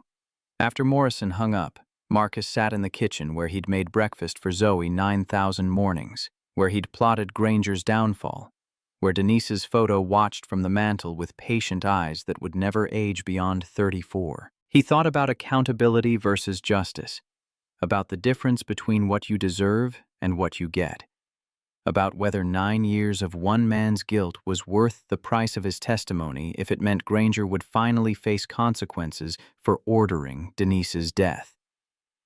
The answer, unsatisfying and incomplete, was that it had to be worth it, because the alternative was letting Granger die of old age in a comfortable retirement, insulated by wealth from every consequence except the ones Marcus had forced into existence through sheer stubborn refusal to let go. Zoe found him there an hour later, still sitting at the table with cold coffee and colder thoughts. "Daddy, you're doing the faraway thing again." "Sorry, baby, just thinking." "About Mom?" "Always about Mom, one way or another." She climbed into his lap, even though at 9 she was almost too big for it, pressed her face against his shoulder with the kind of trust that children give before the world teaches them to be careful. "Is it okay if I don't remember her very much? I was really little when she died." The question broke something in Marcus that he didn't know was still intact. "Of course it's okay. You were only 1 year old. Nobody remembers being one. But you remember everything about her. That's my job. To remember for both of us until you're old enough to carry your own memories. Will you tell me stories? Real ones, not just the sad parts about how she died?"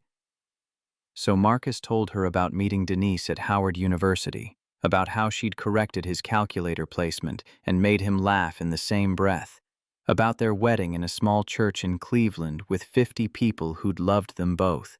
He told her about Denise's obsession with documentaries about space exploration, her terrible cooking that they'd both pretended was edible, the way she'd sung Stevie Wonder songs off-key while folding laundry. By the time he finished, Zoe was smiling, and Marcus realized he was too. The first genuine smile in 9 months that wasn't covering something darker underneath. "She sounds nice." "She was extraordinary. And so are you." The federal courthouse in Lower Manhattan smelled like marble and institutional coffee, the kind of building that had witnessed a century of justice delayed and occasionally delivered. Marcus sat on a bench outside courtroom 14B, watching lawyers in expensive suits navigate hallways like they owned the geometry of the space itself. June sunlight filtered through windows too high to reach, painting everything in the pale gold of mid-morning. Zoe sat beside him, legs swinging because her feet didn't quite touch the floor, wearing the navy dress they'd bought specifically for this day. She'd wanted to come, insisted really, with the particular stubbornness she'd inherited from both her parents. "When do we go in?" "Soon. They're doing jury selection today. We're not testifying until next week." "Will the bad man be there?"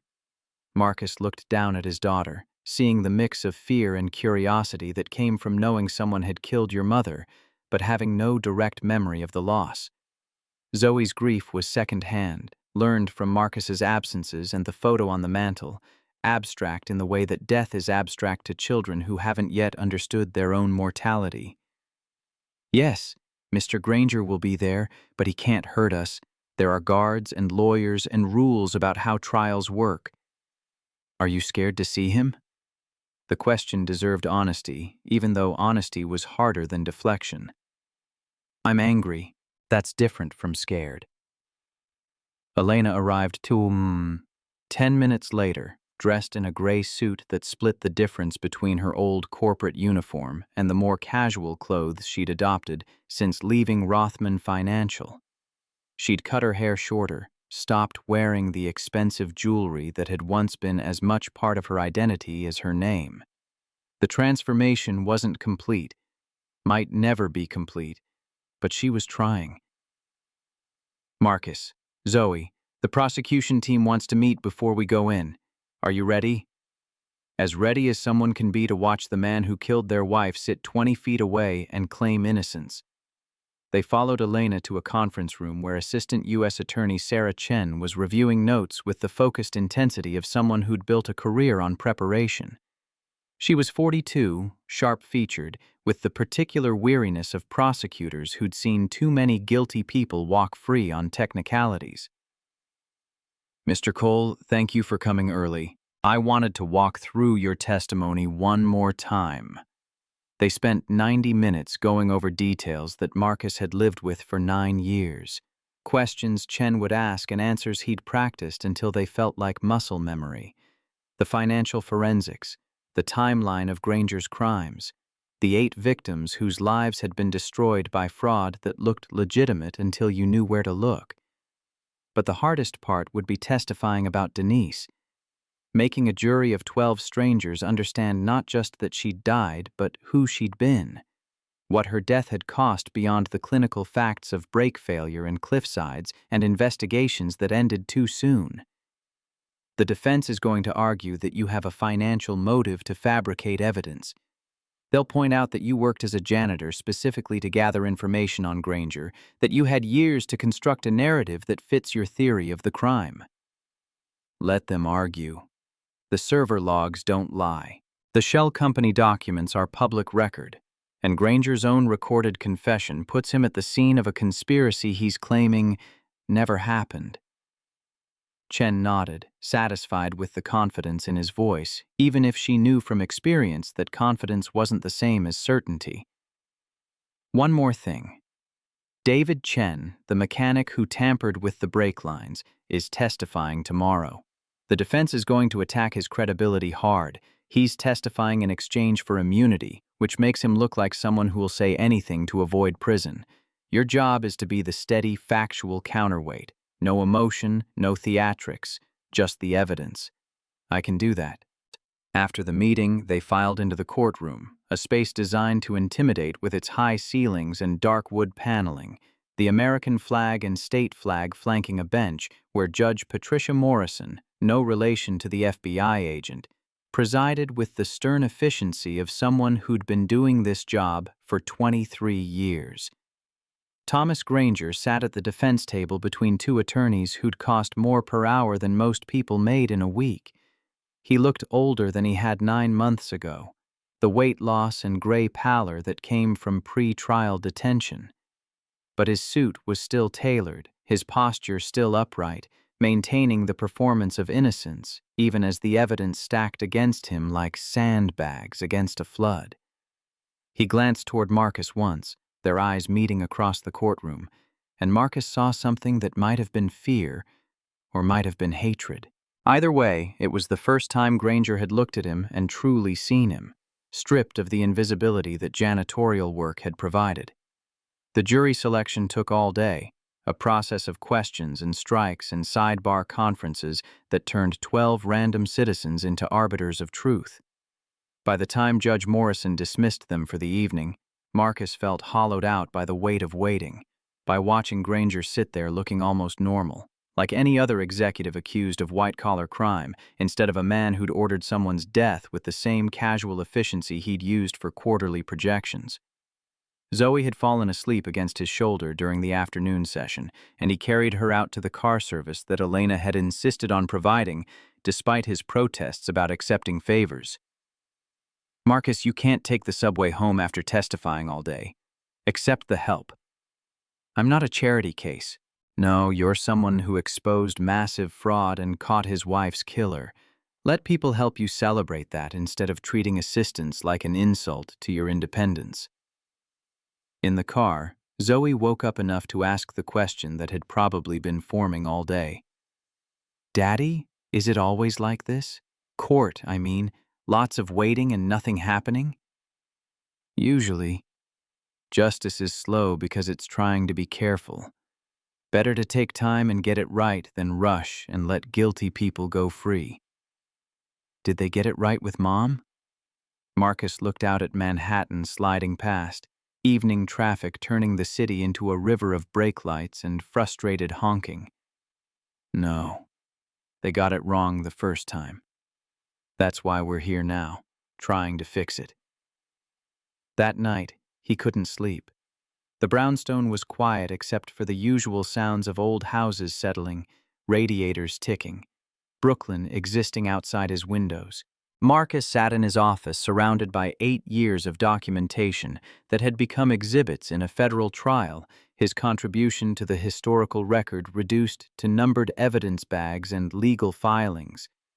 His phone buzzed. Elena. Can't sleep either? Sitting in that courtroom watching Granger pretend to be the victim, it's surreal.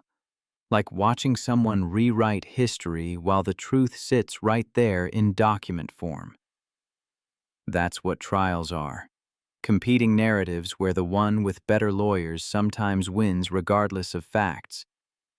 That's a cynical perspective from someone who just spent 9 months building an airtight case.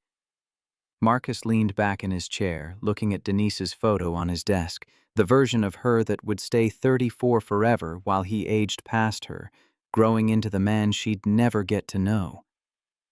I'm a realist. I know we have strong evidence. I also know that juries are human, and humans can be convinced of almost anything if the story is compelling enough. Granger's defense is going to paint him as a successful executive targeted by a grieving husband with an obsession. Frame the whole thing as prosecutorial overreach driven by my personal vendetta. Is that what this was? A vendetta? The question sat between them on the phone line, heavy with implications about motive and justice and the difference between revenge and accountability. It started as one. Grief turned into anger, turned into purpose. But somewhere along the way, it became about more than Denise. About Keisha Williams and Jamal Thompson and all the people Granger destroyed because the system let him. If that's a vendetta, I'll wear the label. Marcus, you're allowed to want justice for your wife without it being noble or systemic. It's okay to just be angry that someone took her from you. After she hung up, Marcus sat with that permission, turning it over in his mind. For 9 years, he'd framed his hunt in terms of pattern and precedent, multiple victims and institutional failure. It had been easier to carry that way, to make his pain about something larger than one man's grief. But the truth, sharp and uncomfortable, was that he would have hunted Granger just as relentlessly if Denise had been the only victim. The other cases mattered, but they weren't why he'd taken a janitor job and worked night shifts and missed Zoe's childhood. That had all been for Denise. Selfish and singular, and exactly the kind of obsession that defense attorneys would use to paint him as dummy unstable. The trial began in earnest the next morning, with opening statements that felt like theater. Lawyers performing truth for an audience of 12 plus the alternates. Sarah Chen laid out the prosecution's case with methodical precision, building from financial fraud to conspiracy to murder, connecting dots that formed a picture of 3 decades of crime. The evidence will show that Thomas Granger systematically embezzled $186 million from multiple companies over 30 years. When investigators got too close, he framed innocent people, destroying their lives to protect his own wealth. And when FBI Special Agent Denise Cole was 3 weeks away from exposing his crimes, he hired someone to cut her brake lines and stage an accident. The evidence will prove all of this beyond a reasonable doubt. The defense attorney, Martin Kellerman, was everything Sarah Chen wasn't. Theatrical where she was precise, emotional where she was clinical. A performer who understood that trials were won as much on personality as evidence. The prosecution wants you to believe that Thomas Granger is a criminal mastermind who somehow operated undetected for 3 decades. But the real story is simpler and sadder. Marcus Cole lost his wife in a tragic accident 9 years ago. Unable to accept that loss, he constructed an elaborate conspiracy theory and then spent years manufacturing evidence to support it. He took a job under false pretenses, conducted illegal surveillance, and pressured witnesses into providing testimony that fit his preconceived narrative. The prosecution's entire case rests on the unreliable foundation of a grieving husband's obsession. Zoe, sitting in the gallery, had whispered loud enough for the people around them to hear. "That's not true. Daddy didn't make anything up." Marcus had squeezed her hand, grateful for her faith even as he understood that faith wasn't evidence and juries needed more than a daughter's belief to convict. David Chen took the stand on day 2, a mechanic in his 50s who'd carried 9 years of guilt in the slope of his shoulders and the way he couldn't meet anyone's eyes directly. He testified about the night Robert Linsky had paid him $5,000 to cut the brake lines on a blue Honda Civic, about the photographs he'd taken as insurance in case anything went wrong, about the text messages that proved Linsky had ordered the tampering. Kellerman had destroyed him on cross-examination, making him admit to accepting money for sabotage, pointing out that his immunity deal gave him every incentive to lie, suggesting that the photographs could have been staged years later to support a false narrative. "Mr. Chen, isn't it true that you only came forward after seeing news coverage that made Thomas Granger look guilty? Isn't it convenient that your sudden attack of conscience came with a promise of immunity?" Chen had wilted under the questioning, his testimony losing credibility with each defensive answer. By the time he left the stand, Marcus could see several jurors looking skeptical, the seed of doubt planted exactly as the defense intended. Sarah Chen had tried to rehabilitate the testimony on redirect, but the damage was done. Reasonable doubt had entered the courtroom like smoke, invisible but pervasive. Marcus testified on day 4, after 3 days of financial experts and FBI agents and document authentication specialists who'd established the fraud but couldn't speak to the human cost. He took the stand wearing the same suit he'd worn to the boardroom 9 months ago, the one that split the difference between professional credibility and working-class authenticity. Sarah Chen walked him through his credentials first, establishing expertise in forensic accounting before moving to the personal history that made his testimony both powerful and vulnerable to attack. "Mr. Cole, please tell the jury about your wife, Denise." Marcus had prepared for this question, practiced the answer until it felt smooth. But sitting in the witness box, looking at 12 strangers who would decide whether Denise's death mattered enough to call it murder, the practiced words felt inadequate. Denise Cole was an FBI special agent assigned to the Cleveland field office. She specialized in financial crimes, white-collar fraud, and embezzlement cases. She was 34 when she died, brilliant at her job, and the kind of person who believed that justice mattered even when it was difficult to achieve. What was she investigating in November of 2016? Thomas Granger. He was CFO of Granger Holdings at the time. Denise had built a case showing that he'd embezzled $3.2 million over 4 years, using shell companies to hide the money. She was scheduled to present evidence to a grand jury on December 1st. What happened before she could testify? On November 12th, her car went off Route 7 in Connecticut. The official investigation ruled it an accident caused by brake failure from road debris. Did you believe that conclusion? Marcus met Granger's eyes across the courtroom before answering, holding the gaze until the other man looked away. No. Denise had the car serviced 2 days before she died. The brakes were fine, and the timing was too convenient. 3 weeks before she was set to testify, she dies in a single vehicle accident, and the evidence she'd compiled disappears from FBI servers. I never believed it was an accident.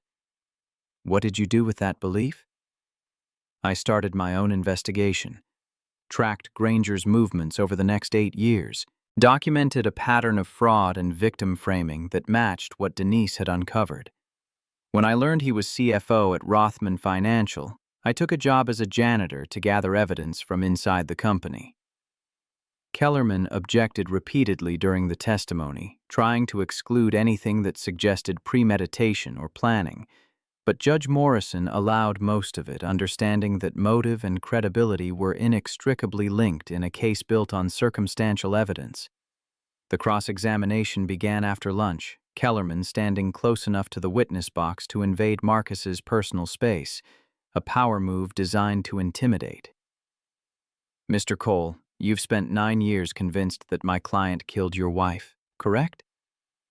"I've spent 9 years documenting evidence that proves he ordered her death." "But you can't actually prove that, can you? You have no direct evidence connecting Thomas Granger to the mechanical tampering of your wife's vehicle." "I have a recorded confession where he admits the brake failure worked in 2016. I have financial records showing he paid Robert Linsky $50,000 2 days before Denise died. I have testimony from the mechanic who actually cut the brake lines. The only thing I don't have is video footage of Granger ordering the hit, but conspiracy cases are rarely that tidy." Kellerman smiled, the expression of a lawyer who'd just gotten the answer he wanted. "So you've constructed a theory based on circumstantial evidence and coincidence, spent years building a case to support that theory, and now you're asking this jury to convict my client of murder based on your interpretation of events." "I'm asking the jury to look at the evidence objectively. The server logs that prove fraud, the shell company documents that trace back to Granger, the victims who were framed using identical methods, and yes, the suspicious timing of my wife's death. If they examine all of that and still think it's coincidence, then they'll vote accordingly." "But you're not objective, are you, Mr. Cole? You took a job under false pretenses. You recorded private conversations without consent. You broke into secure areas of Rothman Financial to access confidential files. These aren't the actions of an objective investigator." Marcus had known this attack was coming, had prepared for it with Sarah Chen during their practice sessions, but knowing didn't make it easier to sit there while someone described his 9-year hunt as obsession rather than justice. "I did what was necessary to expose the truth. If that makes me biased, then every detective who ever worked a murder case involving someone they cared about is equally compromised. The evidence speaks for itself regardless of my personal investment in the outcome." "Does it? Or does the evidence look different when viewed through the lens of your grief? When you desperately want someone to blame for a loss you can't accept?" The question hung in the courtroom, and Marcus felt the weight of 9 years pressing down on his shoulders. Every missed bedtime with Zoe, every birthday party he'd skipped to chase leads, every relationship that had withered because he couldn't let go of the hunt. All of it reduced to a defense attorney's suggestion that grief had made him delusional. "I accept that my wife is dead. I've accepted it every morning for 9 years when I wake up and she's not there. What I don't accept is that her death was an accident. And what I won't accept is letting the man who ordered it walk free because admitting the truth is uncomfortable for the system that failed to protect her." The words came out harder than he'd intended, and he saw Sarah Chen wince slightly. Emotion was dangerous on the witness stand, gave the defense ammunition to paint him as unstable. But it was also the truth, raw and unfiltered, and he was tired of packaging his grief in language that made other people comfortable. Kellerman had continued the cross-examination for another hour, picking at details and timelines, trying to find inconsistencies that would undermine credibility. But Marcus had lived with these facts for 9 years, knew them better than the defense attorney ever could. By the time Judge Morrison dismissed him, he felt wrung out, but intact. Zoe had been waiting in the hallway with Elena, and she'd run to him the moment he appeared. "You were good, Daddy. You told the truth." "Truth doesn't always win in court, baby. Sometimes the better story wins instead. But you had both, truth and a good story." Marcus had hugged her, grateful for the faith of 9-year-olds who hadn't yet learned that the world didn't always reward virtue with victory. The prosecution rested its case the following week after presenting forensic accountants who'd traced every dollar through shell companies, FBI agents who'd documented Granger's pattern of victim framing, and victim testimony from Keisha Williams and Jamal Thompson that had left several jurors visibly moved. The defense case lasted 4 days and consisted primarily of character witnesses who testified that Thomas Granger was a pillar of the community, a generous donor to charity, a man who'd mentored young professionals and volunteered at homeless shelters.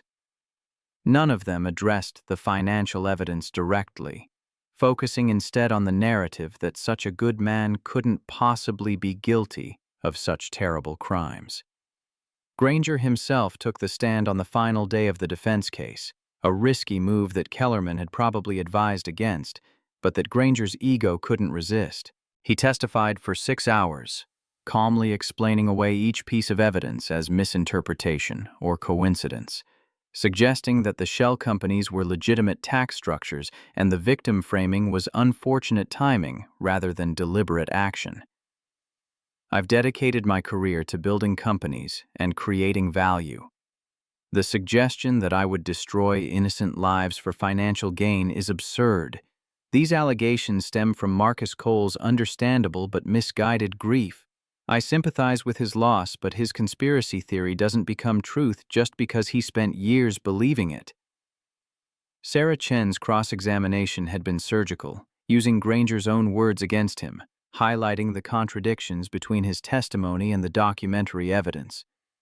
Mr. Granger, you testified that the shell companies were for legitimate tax purposes. Can you explain why $186 million ended up in your personal accounts in the Bahamas? Those accounts were established for retirement planning. Retirement planning that required hiding the money from your employers and the IRS? The tax structures were complex but legal. Then why did you use Elena Rothman's forged signature to authorize transfers instead of your own? Why create false documentation that made it appear she was embezzling if the transactions were legitimate? Granger had stumbled through answers that satisfied no one, and by the time Chen finished with him, even the sympathetic jurors looked skeptical. Closing arguments happened on a Friday morning 3 weeks after the trial began. Sarah Chen had summarized the evidence with the same methodical precision she'd used throughout the trial, building from document to testimony to conclusion, like a prosecutor who trusted juries to follow logic. The defense wants you to believe that all of this is coincidence, that 8 people just happened to be framed using the identical method, that Marcus Cole spent 9 years fabricating evidence because he couldn't accept his wife's accidental death, that David Chen came forward with photographs and text messages that perfectly corroborate a false narrative, that the server logs showing Thomas Granger accessing Elena Rothman's credentials at 2 in the morning were somehow legitimate corporate business. But coincidence has limits. At some point, the pattern becomes proof. The evidence proves that Thomas Granger is a thief, a fraud, and a man who ordered murder to protect his crimes. Your job is to hold him accountable for all of it. Kellerman's closing had leaned heavily on reasonable doubt, painting the prosecution's case as circumstantial and driven by Marcus's obsession. The prosecution has given you a compelling narrative, but a compelling narrative is not the same as proof beyond a reasonable doubt. Yes, Mr. Granger used shell companies, but that's not illegal.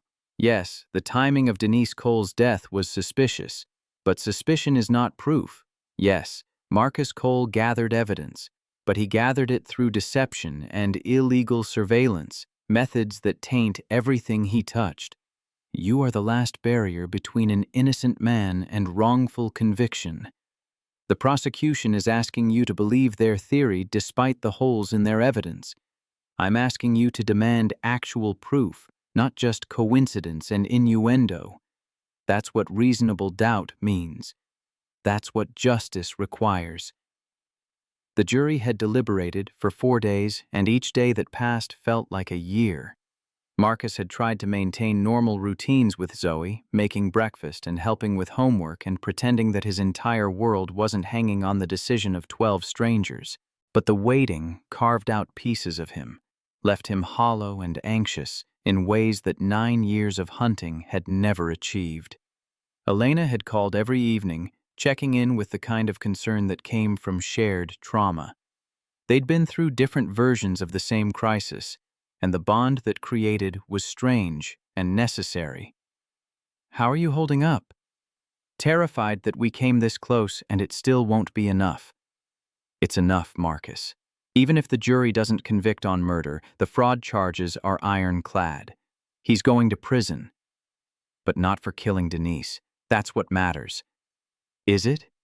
Or does it matter more that you exposed him, saved 8 people from carrying his crimes, and built a case that even a defense attorney with unlimited resources couldn't fully discredit?"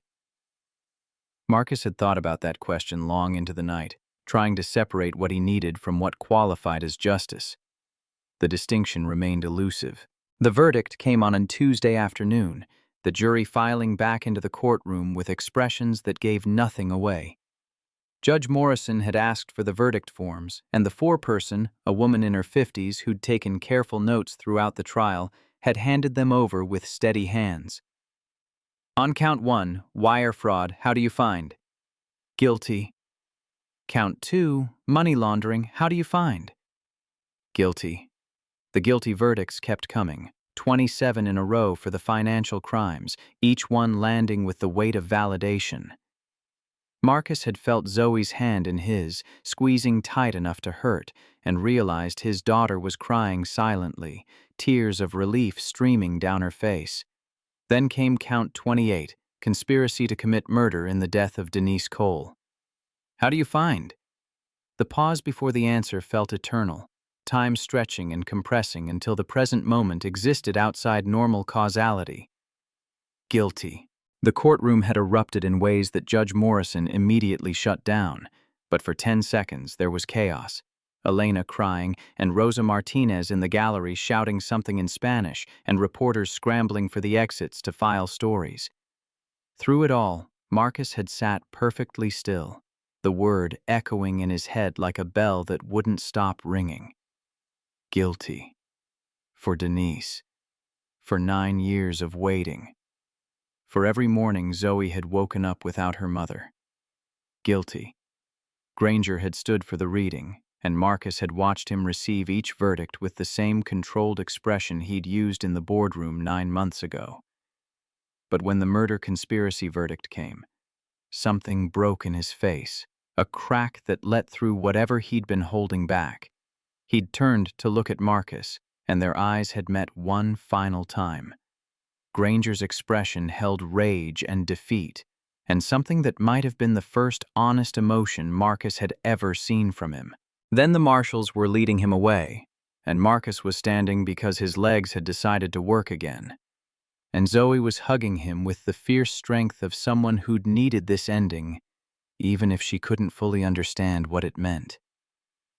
Sarah Chen had approached them in the hallway afterward, professional satisfaction mixing with genuine relief. "We did it. 28 convictions, including murder conspiracy. Sentencing is in 6 weeks, but with the federal guidelines, he's looking at minimum 25 years, probably closer to 30 with the murder charge. At 58, that's effectively life." "Thank you for believing the evidence enough to bring the case." "I didn't just believe the evidence. I believed you.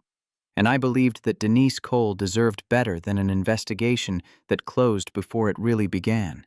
The media coverage had been immediate and overwhelming.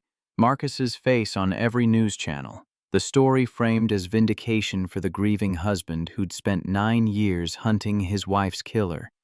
Publishers had called offering book deals, documentary producers wanting exclusive rights, speaking agents promising 6-figure lecture circuits. Marcus had ignored all of it, focusing instead on the victim advocacy work that Elena's foundation had finally convinced him to direct. The Hayes Cole Justice Fund had resources to help people like Keisha Williams and Jamal Thompson, wrongfully convicted individuals who needed forensic accounting and legal support to prove their innocence. It was meaningful work, and it let Marcus use the expertise he'd built during 9 years of hunting without requiring the obsessive single-mindedness that had defined that hunt. Granger's sentencing happened in August, a hot Tuesday when the courthouse air conditioning fought a losing battle against humidity that made everyone's clothes stick. Judge Morrison had listened to victim impact statements from Keisha Williams, Jamal Thompson, Maria Gonzalez, and finally Marcus, each one detailing the years stolen and lives destroyed by one man's greed. When it was Marcus's turn, he'd stood with the same notes he'd prepared, but found he couldn't read them. Instead, he'd looked at Granger and spoke from memory that had been carved too deep to need reference materials. Denise Cole was the most remarkable person I've ever known. She was brilliant and funny and believed that the law should protect people instead of institutions. When she died, I lost my wife, and Zoe lost her mother, and the world lost someone who was making it incrementally better through dedication and careful work. You took all of that for $3.2 million. For money you didn't even need, because you already had wealth most people can't imagine. You took it because you could, because the system let you, because people like Denise were inconvenient obstacles to your comfort. I don't expect you to care about the harm you've caused. 9 years of watching you operate taught me that you're incapable of genuine remorse. But I want you to know that Denise won anyway. The case she was building might have been buried, but the truth survived because she'd documented it thoroughly enough that even you couldn't destroy all the evidence. She beat you from beyond the grave, and that's justice in a way that this sentencing can't fully capture. Judge Morrison had sentenced Granger to 28 years in federal prison with no possibility of parole before 24 years served. At 58, he'd be 82 if he lived long enough to see freedom again. The sentence felt simultaneously insufficient and exactly proportionate, a number that couldn't restore what had been taken, but could at least prevent future harm.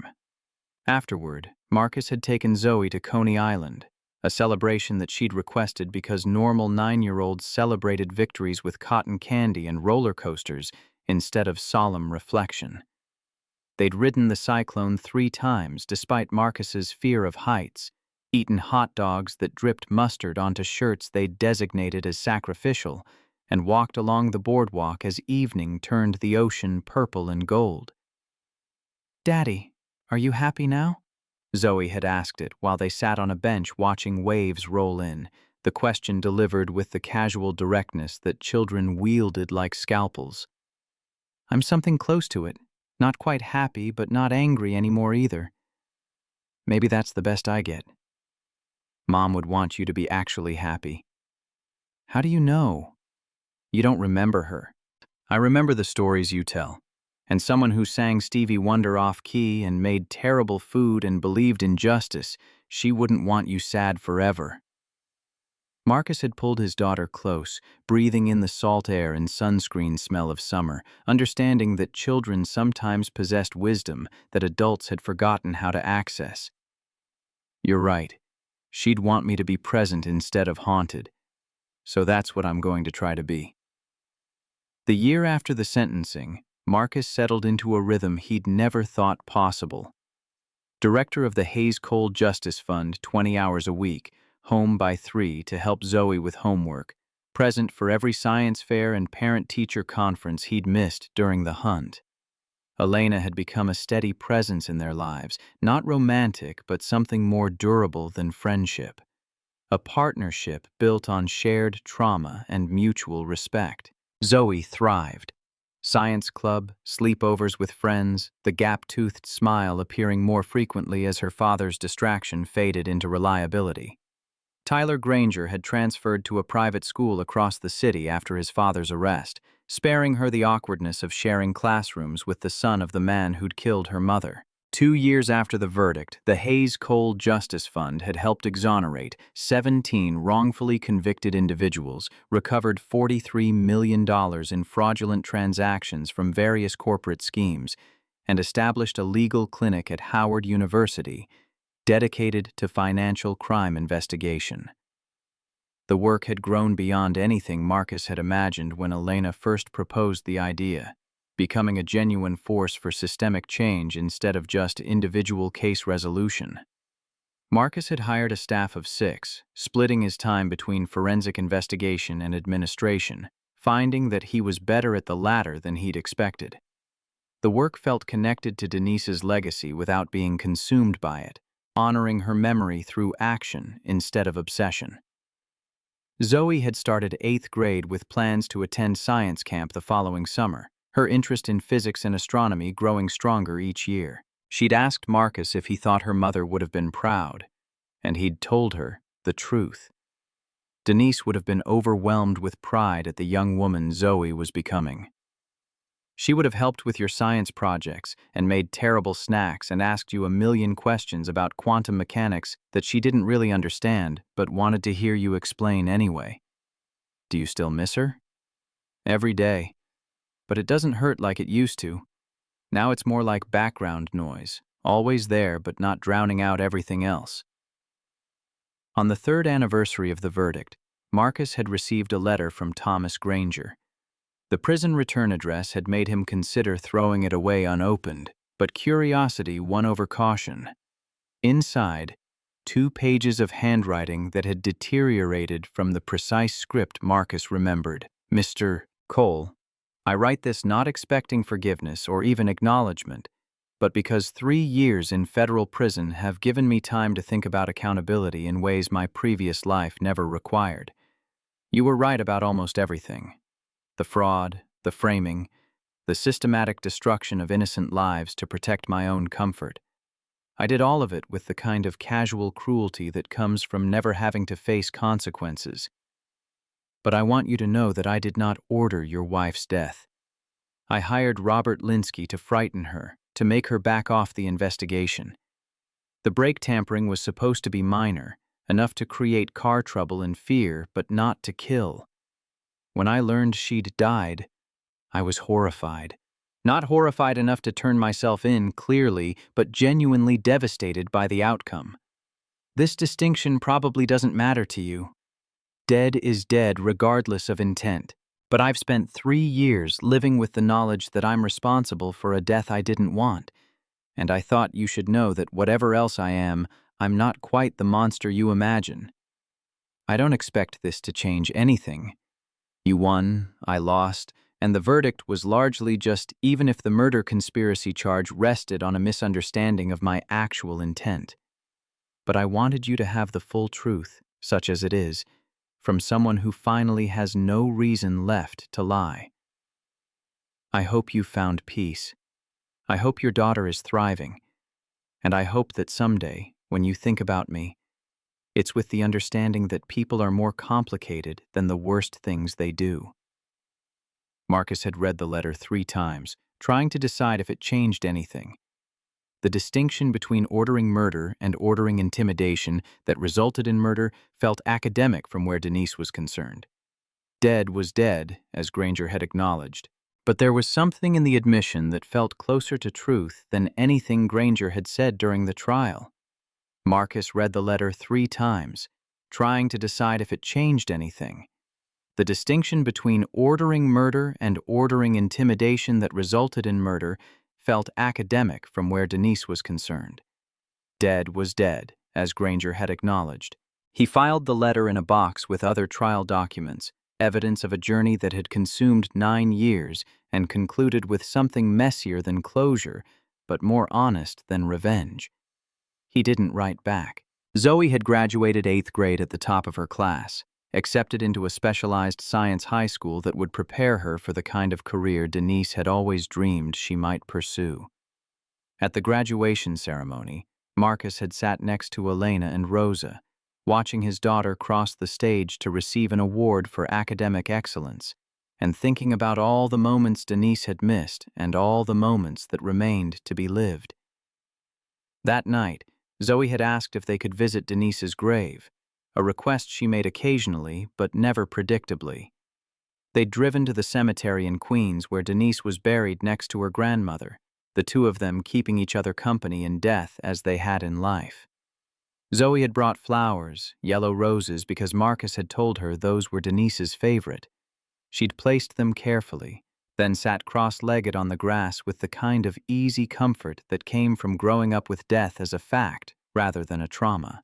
"Mom, I got into the science program. Dad says you would have been proud, but I wanted to tell you myself. I'm going to study physics and maybe astronomy, and I'm going to be the kind of person who asks questions even when the answers are complicated. Just like you."